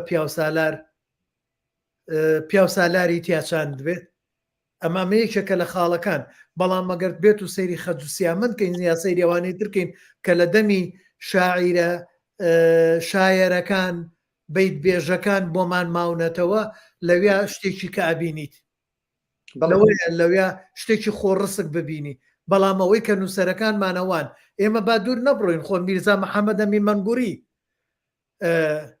چیرۆکێکی نووسیوە زێڕینای ئامێدی ئەکا بە سەرکردەیەک و بەرامبەر بە شۆڕشێک بەرامبەر بە هێرشی عەرەبەکانەوە وەستێتەوە لە 625 زاینیە ئەمە من تا فترەیە گوام زانی وەکو مێژوویەکی دێرینی کووردە بەڵام زادەی خەیاڵی ئەوە ئەگەر لەوێ شتێرکەیت هێشتا میرزا محەممەد ئەمی مەنگووری کە ئەوەی نووسیوە هێشتا ژن بەستێتەوە بەوەی کا بێ کوڕێک هەبێ لە ژیانیا بۆی پشتی بێت ئەی بۆ خۆی بەڵام خۆی مەگە دوور نەڕۆین لە ڕاستیە قەدەم خێر لە لوڕستان کاتێکە بەرامبەر بە هێرشی سەفەویەکانە وەستێتەوە قەدەم خێرەوە ڕووداوێکی ڕاستی مێژوویە زۆر زۆر دوورە لەوەی کە دەست کرد بێت بەڵام قەدەم خێر بەهێزەوەی و بە پشتی خۆیەتی دوشتە ئەتوانین جیاکەینەوە بەڵام ئەوەی میرزا محەممەدی ئەمین مەنگووری هەرچەندێ ویستوێتی ژن ڕۆڵی گەورەی پێ بدرێ بەرامبەر بە هێرشی عەرەبەکان بەڵام هێشتا شتێکی پیاوسالاری تایە هەر مۆزوی خەجوسیامەندی دیسان بە شێوەیەک لە شێوەکان زەلیل نیشاندانی ژنا دیسان ژت قوربانیە ستەمی لێ دەکرێت بەڵام ئەو جەرگزەبوونەی ئەو یاخیبوونەی تا ڕادێک منەوانە بە شۆڕش دەزانم ڕاستە نمونە هەیە بۆ من هەر قەڵای دمدم ئەگەر هات بە ژنەکان خۆیان نەکوژبا کاتێک کە هێزی سەفەوی هێرش دەکاتە سە قەڵای دمدم ها ئەگەر لەویرت بیست بێت ئەگەر هات بە ژنەکان خوان هەڵ نەدابە بەڵکو ئەوانی شمشێری هەڵگر بە شەڕیان کردبە ئەو کاتان بابەتەکە دەگۆڕە نازانم بۆ زۆرتر دەتوانم بڵێم نزیک بە هەمووی ئەدەبیاتی ئێمە یان چێڕۆک و بەسەرهاتی ئێمە دەبێت ئیلا ژن کاتە قوربان لە کاتێکدا نمونە شەیە مەسەڵەن ژن هەرچۆن لە سەرەتاوە باسی ئاناکارنی نام کرد کە ئاناکارنینای تۆلستۆی ژنێکە کە خەریکە بە پێچەوانەی ڕاوتە چەوتەکانی کۆمەلگا دەجوڵێتەوە هەڵدەت بەهێز بێت لە زەمبیل فرۆش زەمبیل فرۆش کە ساعتی ژن خەریکە بە شێوەیەکی جیاوازتر لە کارکتەرەکانی دیکە خۆی دەنوێنێت جەوە بەسی من خاڵی باشی شەیە بەڵام پیزەی دایکی خولە پیزە هەر پیزەش خۆی بۆ خۆی لە خۆیان خانمێکی شۆڕژگێر بوو کە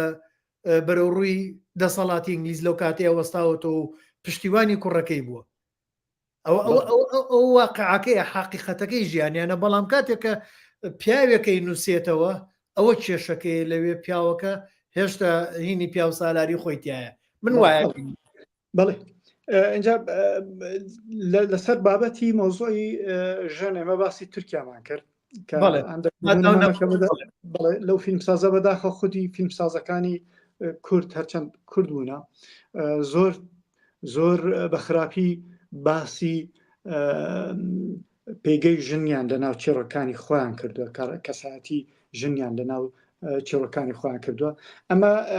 لە ئێرانی ژەکوت باز دەکرد لە 1999 یەکەم فیلمی کوردی بە زمانی کوردی کە لە ئێران لە جۆگرافیای کوردستان دروستکراوە و فیلمەکەی ساتێک بۆ مەستی ئەسپەکان بووە ئێمە باسمان کرد کە دەمانەوێت باسی دیسان ئاماژە دەوێت بۆ بکەم کە ئەوانەی ئێستا خەریکن لە لایبەکەەوە سیرمان دەکەن دەمانوێت باسی کارکتەری یا کەسایەتی ژمکەن لە ناو چێڕەکەی کوردیدا هەوڵدەم پارچە بە پارچەی کوردستان خەریکە بەپەلا باسی دەکەن یەکەم فیلم دیسان فیلمەکەی ساتێک بۆ مەستی ئەسپەکانی بەهمەنی قوبادی بوو لەوێشدا دەبینین کە خەریکە کچ ژن دەبێتە قوربان ئەگەر لە چێڕۆکەکە بیرت مابێت هەرچەند فیلمەکە دەنگدانەوەی هەبوو و بەرحاڵ لە کان خەڵاتی کامیرای زێڕینی وەرگرت و دواتر زۆر خەڵاتی تریشی وەرگرت و خۆشم لەبیرم دێت 2006 کاتێک بۆ کارێکی ڕسمی تایبەت بە کۆنتاکت دروستکردن لەگەڵ کۆمپانیاکی هۆلیوود چوبووین ئەمریکا لەگەڵ 4 برادری تر لەوێ باسی فیلمەکە و باسی بەهمەنی قوبادیان کرد. دەمە بەستی من لەوێ بەشێک لە چێڕۆکە باس لەوە دەکات کە کچە هەرزەکارەکەی خوشکی منداڵە پەککەوتوکە لە پێناوبراکەی شوو دەکات بەڕواڵات ئەمە ویستی خۆیتی بەڵام بە پێچەوانەوە خەریکە لە چێڕۆکەکەدا ستەم لە هەرزەکارێک دەکە کە ناچارە شووکە لە پێناوی براکەی و هەموو جارێک وابە لە خێزاندا زۆر جاران کە شەڕ بووە پیاوی کوشتە هۆزێک لە هۆزەکەی تر کەسێکی کوشتووە خانەوادەیەک ئەندامێکی چووە لە خانەوادەیەکی تر کەسێکی کوشتووە هەموو جارێ یەکێک لە ئەو هۆکارانەی ئەو استراتیژیەتەی ئەو دیپلۆماسیەتەی کە دیپلۆماسیەت زۆر گەورەیە بۆ شتە کە ئەم ئاژاوەیە ئاگرکەی بکشێنەوە بڵێ ئەو بکە ژنیان کردوتە قوربانی ژنیان داواتە یەک ژن دوو ژن سوانم کچیان داوەتە بە ماڵی قوربانی هۆزی قوربانی سوانم جەمە بەستی من لێرەش لە خەریکە هەمان نەریت و ترادیسیۆنە چەوتە نەرێنیەکەی خۆمان لە ئەم فیلمی ساتێک بۆ مەسیاسبەکاندا دووبارە دەکرێتەوە دواتریش بەداخەوە زۆر فیلمی دیکەشت لە ڕۆژهەڵاتی دروستکران کە ڕنگدانەوەی ئەم بۆچوونەیەوە شتێکی تریش بڵێن بەداخەوە لەم ساڵانەی دوایی زۆر لەو فیلمانەی کە دەرهێنەرانی ئێمە دروستیان کرد بەشێکی زۆری باس لە بابەتی ژن کوشتن یان باسی ستەمکردن لە ژن دەکات کە دەبێت ئیلە ناچار بکرێت لە ناو چێڕۆکان دەکە شوو بە فڵان کەس بکات وە زۆر شتی پەیوەست بەمە کە بەڕای من زۆری بۆیە کە وەکو خۆت گوتت پێشتر بۆیە چێڕۆکەکە سەرنج ڕاکێشتر بکرێت بەڵام بەداخەوە شتێک هەیە کە پێی دەڵێن دیپلۆماسیەت لە بەرهەمهێنان دەکە بەداخۆ ئێمە سەلمانمان فیلمێک کە بڕیارە بۆ یەکێکی بیانی دروست بکرێت بۆ مخاتبەکردنی وەرگرێک و بەردەنگێکی بیانی دروست بکرێت تۆ دەبێت ڕەچاوی بارودۆخی خۆت بکە بارودۆخی سیاسی خۆت وەکو یەکێک لە گەورەترین نەتەوانەی کە دەوڵەتت نییە هەرچەندە ئیسان ئەوە بڵێت ئێمە وەکو دەسەڵاتی کوردی لێرە شتێکمان نییە بە ناوی سانسۆر دوو جۆر سانسۆرمانە سانسۆری پێشوەختە و دواتر سانسۆرێکیش دوای بەرهێمە نەمان بۆ بەڵام خودی بەرهەمهێنەرەکان دەرهێنەرەکان یان سیناریۆنووسەکان خۆیان بابەتی ژن کوشتن بابەتی چەسانەوەی کوردیان کردوتە هەوێنی فیلمەکانیان لە باشوورە تایبەتی بۆەوەی کە بەرحاڵ لە فستیڤاڵەکان ڕنگدانەوەی هەبێت و خەڵاتێکی سوانە وەکو دەرۆزەیەک وایە لەسەر حسابی نەتەوەکەت بە پیشاندانی دواکەوتوی نەتەوە کە بە پیشاندانی توی کۆمەڵگەک خەڵاتێک وەرگری بەحاڵ ئەمە لە باشووریش دە بەداخەوە هەوبە من خەریکم سەیری کاتژمێر دەکەم بەداخەوە زۆر بە درێژایی ئەو مێژوە زۆر فیلمی بیانیش لەسەرێمە دروستکراوە چ لە هەموو بەگی نەزەریان ئەرمەنی بووە ئاڵمانی ئیتاڵی سوانم فارس تورک ئەوانیش ماشەڵە درێغیان نەکردو زۆربەی هەرە زۆریان دەگمان بە دەگمان نەبێت درێغیان نەکردو لەوەی کە دواکەوتوی ئێمە پێشاندە بەڵام ئێمە بە شانازی و بازەوە دەکەن کە فڵان کەسی بیانی هاتووە ئەرکی کێشاوە زەحمەتی کێشاوە هاتوێرە لەسەر ئێمە فیلمی دروست کردو وەڵام بەڕاستیش ئێمە دەبێت بیلۆ بکەینەوە کە ئێستاکە سینەما بەشێکی گرنگی دیپلۆماسیەتە سینەما لە پاڵ ئەوەی کە تۆ خەریکە گرنگی بە ستاتیکا و بابەتی جوانی ناسی هونەردە دەبێت ڕەچاوی لایەنی سیاسی خۆشت بکەیت لەنا ئەو جیهانەی دەکە بەڕاستی وەکو گوندێکی لە هاتۆ تۆ بە ڕێگای هونەرەوە بە ڕێگای سینەماوە زۆر دەتوانێت زۆر کێشەی دیپلۆماسی خۆت زیرەکانە گەڵاڵە بکەی زیرەکانە بهێنەوە پێشچاوی بەردەنگی بیانی وێنای بکەیت بەڵام بەداخۆیمە تا ئێستا کە وەکو دیپلۆماسیەت لە دیوە سیاسیەکەیەوە نەماتوانیوە سوود لە سینەما وەربگرین بە هەموو قەنەعاتەوە دەڵێن بەداخەوە من لەم خاڵەیە تەواو هاوڕاتم کاک فەرزینجان ئەوەیان پەیوەستە بە دەسەڵات ئەبێ سیستەمێکی سیاسی خۆی هەبێت کە ئیشی لەسەرکات چۆن تورک لای خۆیان ئەوەیان هەیە بە هەموو چەمکەکان تەنانەت لە ناو پەروەردە لە ناو فیلم لە هەموو جێ ئیش لەسەرەوەکەن تورک لە سەروی هەموو میلەتانی دنیاە بڕۆ ناو پەروەردەیان وایە تەنانەت گەشتۆتەوەی کە ئیتر بەوەی دانن کە خوا بەسەوانی داناوە عەرەبیش بە هەمان شێوە فارسیش تۆ ئاگاد لیان و زیاتر تیانە ژیاوی ئەوانیش بە هەمان شێوە من زۆر سەرنجینم نییە لە سەریان لێرە ئەمریکا شەروایە بەڵام ئێمەی کورد نە دەسەڵاتمان نە بوارە ڕۆشنبیریەکەشمان سیستەمێکمان نییە بتوانین ئێمە پارێزەری لەوە بکەین ئەوەتانێ فەرموویە ئێستا لەم ڕۆژانەی خۆم خۆتەی بینین تۆ ڕۆمانێکت نووسیوە لە گوند بە گوندی زاراوەکان وشت هێناوە لە ڕۆمانەکەیە بەکارت هێناوە سوودت لێ بینیوە کە شکر مستەفاش هەمان شتی کردووە لە وەرجێڕانەکانیە زۆربەی کەسان ڕەوانشاد عەزیزگەردیش هەمان شتی کردووە بەڵام ئەمەی تۆ زۆر بە وردیەوە کردوتە لەم ڕۆژەیە کەچی هەر لەم ڕۆژەیە سێرەکەی ئێستا کۆمەڵێک گەنجمانەیە دیاردەیەک باوە دەسەکا بە قسەکردن ئەڵێ لەم سیزنەیە ئەم پرۆگرامەمان ئیتر هەر هەمووی بەنگلیزیە ئێکاکە تۆ وشە کوردیەکەت هەیە بۆ یعنی ئەمە سیستەمەکە ناتوانانی ئەوە بپارێزێت سیستەمەکە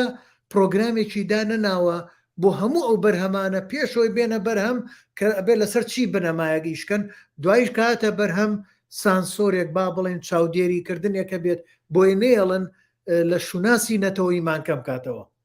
ئەمە گەورەترین کێشەی میلەتی ئێمەی کووردە من لە دوایین خولی فستیڤاڵی دهۆک کە 2000 چەند بوو پارو یا پێرا بوو پارو بڵێ لەوێ سیمینارێکی شەشقۆڵی کرا من لەوێ مداخلەم کرد ئەو شتانەم زۆر باس کرد باسم لەوە کرد کە ئێمە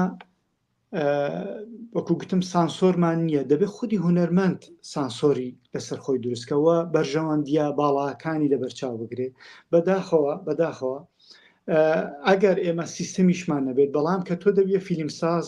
بێگومان کە باسی فیلمساز دەکەیت دەبێت لە ڕووی ڕۆشنبیریەوە لە ڕووی جیهانبینیەوە لە ڕووی دەرککردن بە هەموو مژارەکانەوە دەبێت لە ئاستێکی بەرزدابی دەبێت بەڕاستی لە هەر بوارێکدا تۆ زانیاری هەبێت بێگومان تۆ دەبێت لە بواری جیهان بینیت بۆ بەردەنگ و بۆ وەرگری بیانیش تۆ استراتیژیەتە بەداخەوە هەمووی بەهۆی ئێمەیە بەڕای ئێمە ناکرێت بە تایبەتی لە بواری و هونەردا فلتەردا بندرێت بەڵام خودی هونەرمەند دەبێت هەست بە بەرپرسیارەتی بکات بە تایبەتی هونەرمەندی سینەما دەبینین کە لە شۆڕشی سەوزی ئێران سینەماکاران چ دەوریان گێڕە هەر لە تورکیا لە زۆر قۆناغدا ئەوە سینەماکارەکان پێشەنگ بوون لە بەردەم هەردێک دۆخی سیاسی تایبەت بە دانگوت ستۆپ و یان لە سەمۆزۆی بابەتی ژن لە ناو کاری بەرهەمێناندا بینیمان کە چەند ساڵ پێش چۆن ئەکتەرەکانی هۆلیوود بایکۆتیان کرد لەسەر بابەتی ژن کە دەبێت گرنگی تایبەت ژن بدرێت لە ناو بەرهەمێنەدا ڕێزی لێ بگیرێت لە ڕووی ئاکاری و بەها کۆمەڵاتیەکان مرۆڤ سەیری بکرێت کەواتە لە ناو لووتکەی وڵاتێکی پێشکەوتوودا دیسان ژن دەچەوسێندرێتەوە و دیسان لەوێش هەر خودی سینەماکارەکان پێشەنگ بوون لە خودی سینەماکارەکانی ئێمەش دەبێت بەڕاستی لەوەدا پێشەنگ بن کە ڕەچاوی بارودۆخی سیاسی تۆ بکەن ڕەچاوی هەندێک شت بکەن ئەگەر هاتوو فیلم دروست کرا کە بەردەنگەکەت بۆ ناوخۆ بوو زۆر فیلم لەو ئاخیران دروست دەکەیت بۆ سینەماکانی کوردستان بۆ نمایشی ناو سینەماکانی کوردستانی بۆ بەردەنگی خۆیی کوردستانی دروست دەکرێت زۆر ئاساییە تۆ چەوتیەکان بە مەبەستی هوشیارکردنەوە پێشامدەی لە ناو چێڕۆکەکاندا ژن کاراکتەری ژن کەسایەتی ژن لە ناو چێڕۆکی فیلمەکەتدا بە شێوەیە گوێنا بکەیت کە بتەوێت چەوتیەکی کۆمەڵایەتی ڕاستکەیەوە بتەوێت وەرچەرخانێک لە بیرکردنەوە و ڕوانینی بینەرەکە بەرامبەر بە ژن پێگەی ژن لە کۆمەڵگاکەتدا دروست بکەی ئەوە زۆر ئاساییە تۆ بە مەبەستی هوشیارکردنەوە تۆ بەی فیلم دروستکەی و تێیدا بەڕاستی واقعیانە باسی دواکەوتویی بەشێک لە کۆمەڵگاکەت و دواکەوتی لە ڕوانینی بەشێک لە تاکی کۆمەلگاکەت بەرامبەر بە ژنکەیە بە زۆر ئاساییە لە ناو هۆڵەکانی سینەمای خۆت کرد چۆن من زنجیرێکی تەلەڤیزیۆنیم دروستکە بە ناوی ماڵە مامزوو گۆ 26 ئەڵقە بوو تێیدا تەواوی کاراکتەرەکانی ژن بەهێزترن لە پیاوەکان چکە بۆ دەزانم کۆمەلگای ئێمە حەز دەکات ژن بە ستەم لێکراوی و لاوازی و سستی ببینێ بۆیە من هەوڵم داوە بە پێچەوانەوەی ئەو ڕۆفتەوە بکەم کە ژن بەهێز پێشامدەم بۆەوەی کە تاکی کۆمەلگا ڕابێت لەوەی کەگە ژنێک بەهێز بوو بە چاوی لارەوە سەیری نەکەی بە گومانەوە سەیری نەکەی بۆیە لەوێ دەوام کردو بۆیە ئێستاش لەسەر ئێمەیەکە بەڕاستی ئەگەر هاتو فیلم دروستکەین بۆ هۆڵەکانی سینەمای ناخۆیی ڕاستیەکان باسکەن چەوتیەکان باسکەین بەڵام ئەگەر بێت و فیلمەکە فیلمێکی بازرگانی نەبوو فیلمێک بۆ فستیواڵەکانی دەرەوە بۆ بەڕای من دەبێت کەمێک ڕەچاوی بارودۆخی نەتەوەیەکەی خۆشت پێی شتێکی دیکەی زۆر گرنگ دەمێ باسی کەم کاک سەرکەوت ئەگەر تۆ کۆمنتت نەبێت لەسەر قسەم دەمەوێت هەر لەسەرەوەی کە دیپلۆماسیەت لە سینەمادا تۆ پلان لە سینەمادا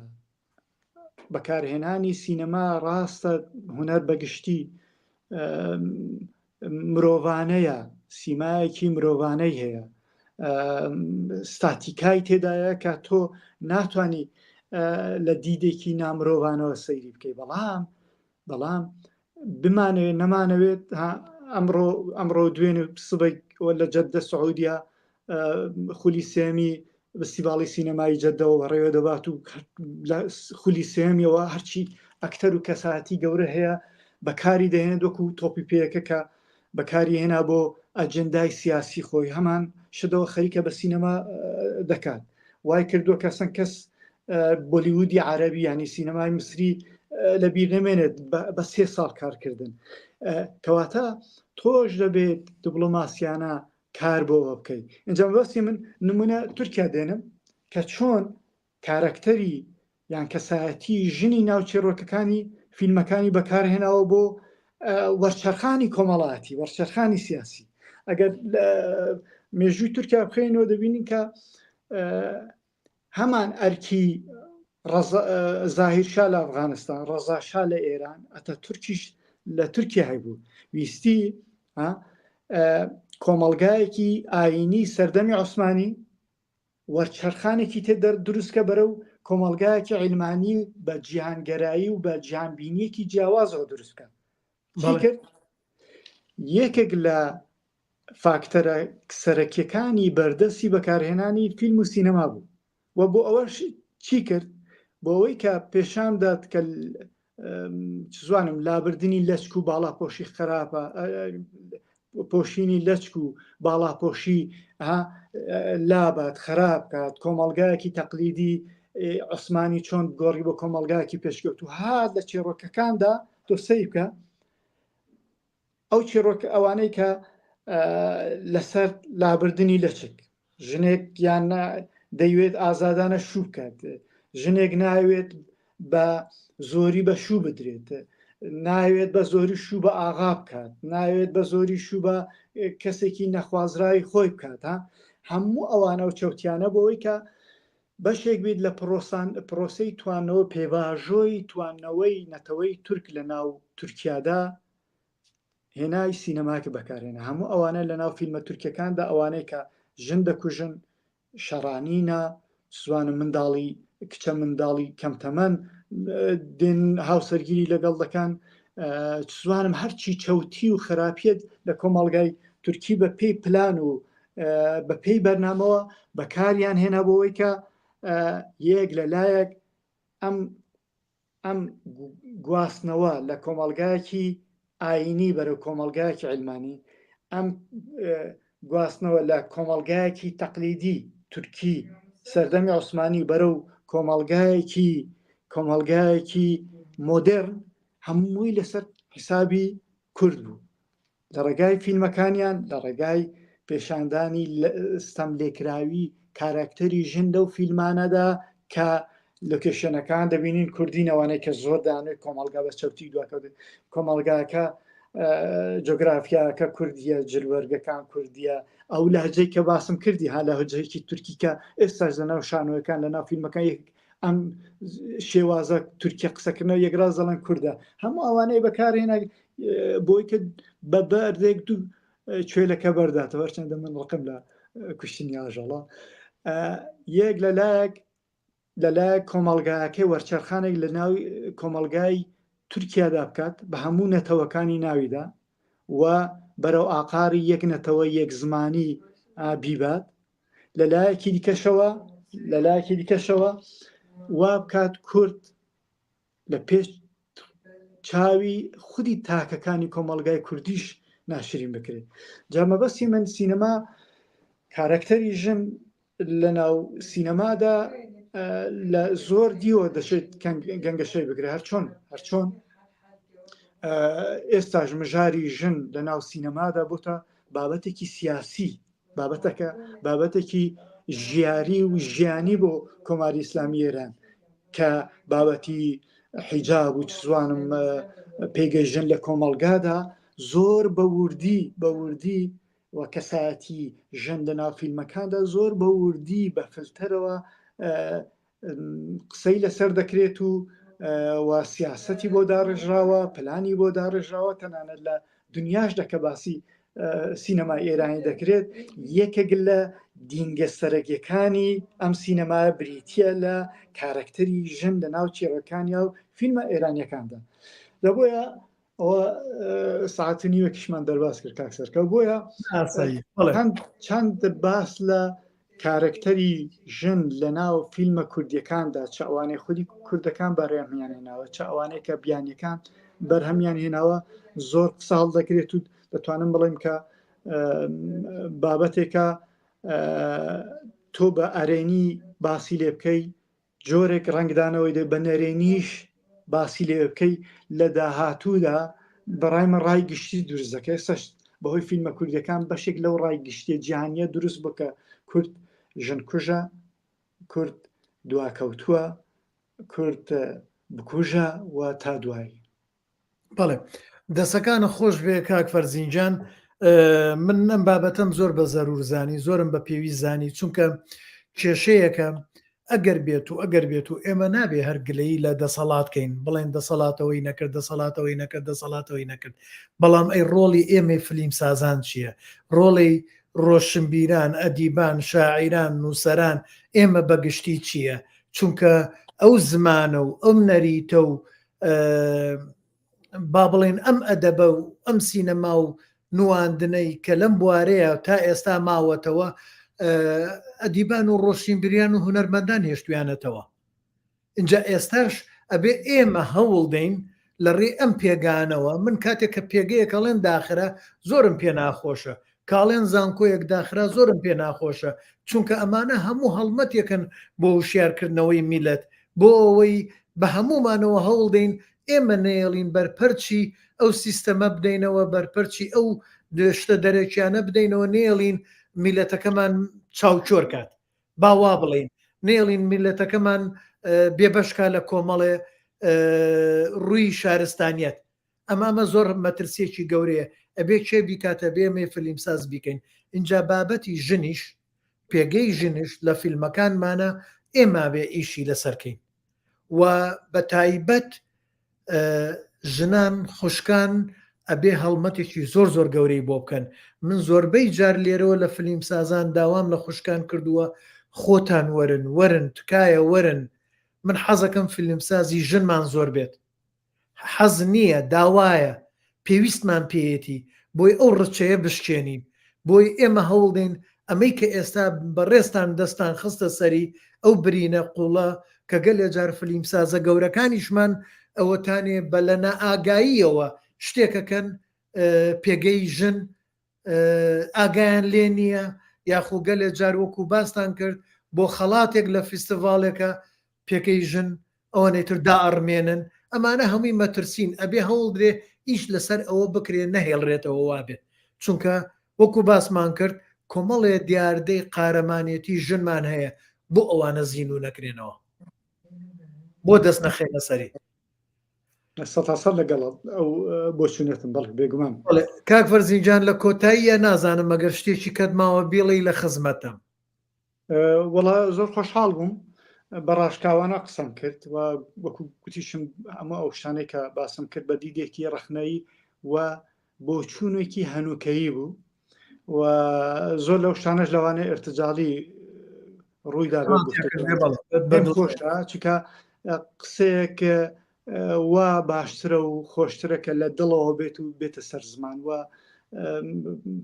پێما بێت گفتوگۆیەکە هەرەوە بوو ئەوەی لەسەر لە دڵەوە وهاتە سەر زمان. دەسەکانەوە خۆش بێ، زۆر زۆر سوپاسوا بزانم سۆیلە خان بزانم پرسیارە هەیەی تخوا ئەڵێ لە هەردوو حاڵەتی نووسین و دەرهێنانە لە درامای کوردی چ ژن بێتیان پیا و هەمیشە لە ناو کارە هنەرەکاندا ژن قوربانیە نەک پاڵەوان، سەرەڕای ئەوەی کە ژنان پاڵەوانی ڕاستەقینەی ژیانی واقعین، ئەبێ وەڵام بۆ ئەم سەرنجەم چی بێت؟ بەڕاستی شوایە لە ناو کۆمەڵگەیەکدا کە بەشێکی گەورەی گوشارەکانی سەر تاک و خێزان دەکەوێتە سەر ژن، بەڕاستیش لەو کۆمەڵگایەدا ژن پاڵەوانە، بە تایبەتی وەکو گوتم لە کۆمەڵگای کوردیدا کە ئێمە لە ڕووی سیاسیەوە، لە ڕووی کۆمەڵایەتیەوە، لە ڕووی هۆشیاریەوە، لە زۆر ڕووی ترەوە قوربانی بووینە و نەمانتوانیوە کە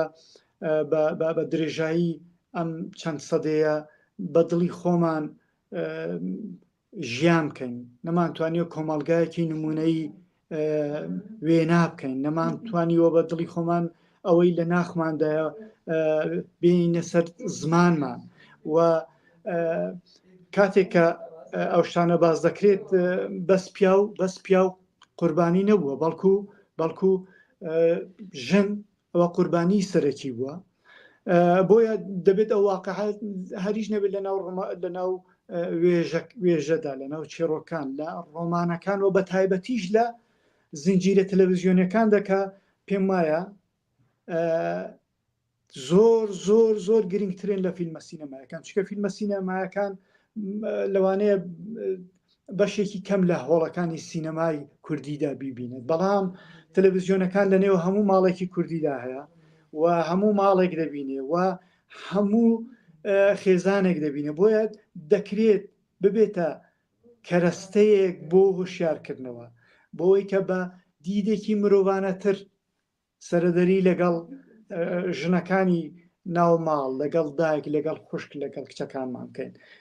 بە دیدێکی تر، بەڕوانینێکی تر سەیری کارمەندە ژنەکانی ناو فەرمانگە بکەین، بە دیدێکی تر سەیری هاوڵاتی ژن بکەین، بە دیدێکی تر سەیری مامۆستایەکی ژن بکەین و پێمە ئێمەش دەبێت بەشێک لە استراتیژیەت و بەرنامە و پلاندانانمان بۆ مرۆڤسازی کەرەستەکەی زنجیرەکانی تەلەڤیزیۆن بێ. سۆی لە خان ڕاست دەکات، بەداخەوە نەمانتوانیوە بە دەگمەن نەبێت، بە دەگمەن نەبێت. مەسەن من دەتوانم ئێستا نمونەیەک بڵێم، زنجیرەیەک لە زنجیرێکی پۆلیسی کات شینوار کەماڵ کردی، کارکتەرێکی ژنی تێدا کە شان بەشانی پیاوەکان خەریکە لە ئەم زنجیرە تاوانیە پۆلیسیەدا بە دوای تاوانباران دەگەڕەوە ئەرکی خۆی ڕادەپەڕێنێت. بۆیە پێویستە سناریۆ نووسەکان بە تایبەتیوانێ زنجیرەی تەلەڤیزیۆنی دەنووسن ڕەچاویەوە بکەن کە ژن نیوەی کۆمەڵگایە و ڕۆڵێکی کەمتر لە پیاوە نابینێت لە پەروەردەکردنی تاک، لە وێناکردنی داهاتووی کۆمەڵگا و لە وێناکردن و دانانی بناغەی سیستەمێکی باش بۆ داهاتووی ئەم بەشەی کوردستان و هەر چوار پارچەی کوردستان. دەستەکان خۆش بێ. کاک عەدنان عوسمان شانازەڵێ سڵاو ئازیزانم، پرسیارێکم هەیە، ئایا فەلسەفە چۆن توانیوێتی شوێنی خۆی لە نێو سینەمادا بکاتەوە؟ هەروەها ژن لەکوێی ئەو بیرە و بیر و بۆچوونە قوڵ و ئاڵۆزەن، چۆن بتوانین ژن لە نێو فەلسەفەی فیلمسازیدا شوێنی شایستەی خۆی بکاتەوە و دوور بکەوێتەوە لە پرسیارە هەڕەمەکی و سادەکان. سوپاس. من لە بەشێکی سەرەتادا باسی بابەتی ڕەوتی هونەری فێمینیستیم کرد لە کوردستاندا، ئەو ڕەوتەی کە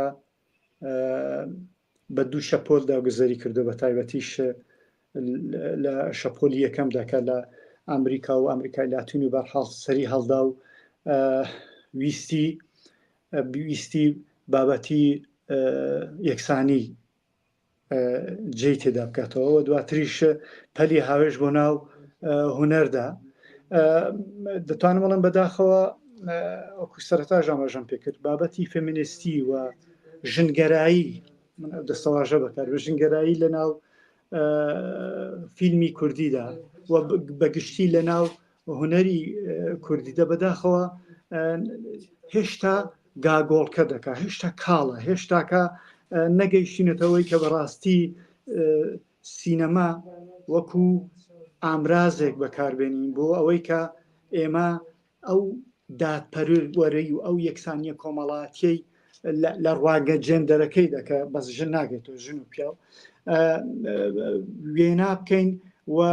دیسان دەڵێمەوە لە سینەمادا دەگەڕێتەوە بۆ نووسەر و چیرۆک نووسەکانمان، ئەوەی کە چێڕۆکی فیلم دەنووسێت یا زنجیری چیرۆک یان سناریۆی زنجیرە یان فیلم دەنووسێت، ئەوان دەبێت بە دیدێکی بەر لە هەشتێک مرۆڤانەوە پاڵەوانی ژن وێنا بکەن، دووش بە دیدی ئەوەی کە ئێستاکە ئەو ڕستە و ئەو وشانەی بۆ وێناکردنی کەسایەتی ژن لە چێڕۆکەکەدای دەنووسێت دەبێتە هۆی هوشیارکردنەوەی کۆمەلگا، دەبێتە هۆی ئەوەی کە ئێمە وا بکەین ژن لە ناو کۆمەلگای ئێمەدا بەهێزتر دەرکەوێت. پێم وایە ئەرکی سیناریۆنووس و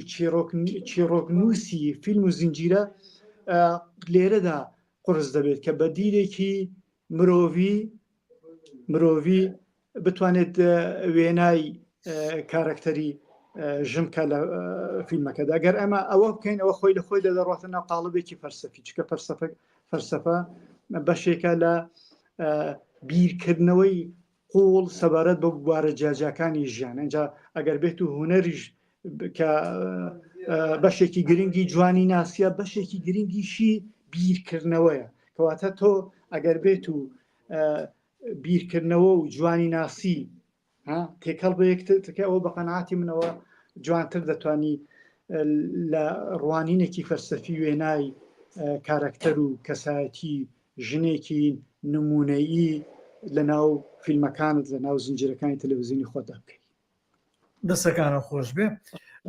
سوێلەخانی سوپاسمانەکە و لە کۆتاییە کاک فەرزینجان من دەستخۆشید لە یەکەم بۆ ئەم بابەتە چڕ و بە پێزەوە پێویستە کە زۆر پێویستە. ئێمە زۆر خاڵمانەیە هەر جارە و حەزەکەم سەرنج خەینە سەر ئەو چەمکە و ئیشی لەسەرکەین بۆەوەی لە ناو فیلم سازانە ببێ بە هەرایەک دروستکەین، هەمووان پێکەوە گەلە کۆمەی لێ بکەین، هەرەوەزی لەسەرکەین بۆی پەیامەکەمان بگات. من دەستخۆشی لە بەڕێستانەکەم و ئازیزان زۆر سوپاسی هەر هەمووتانەکەم کە هاوکارمان بوون لە بینین و لە سەرنجەکانتان واتان کردووە وزێ و تینێکی کە بە فیلم سازان ببەخشن. کاک فەرزینجان لە کۆتایە منی چم نییە بەڕێستان ئەگەر شتێک تەیە فەرموو لە خزمەتم. زۆر سپاس بۆ جەنابەت بۆ فیلم سازان و هەموو ئەوانەی کە لە ڕاستەوخۆیەکە لەگەڵماندا بوون. هیوادارین کە ئەم گفتوگۆی کە دروست بوو سوودمەند بوو بێت و سوودبەخش بێت و دەواازەیەکیش بێت بۆ باشتر بیرکردنەوە سەبارەت بە کەسایەتی ژن لە ناو سناریۆ چیرۆکەکانی زنجیرەکانمان یان فیلمەکانمان یان بەرهەمە وێژەیەکانمان. دەستخۆش.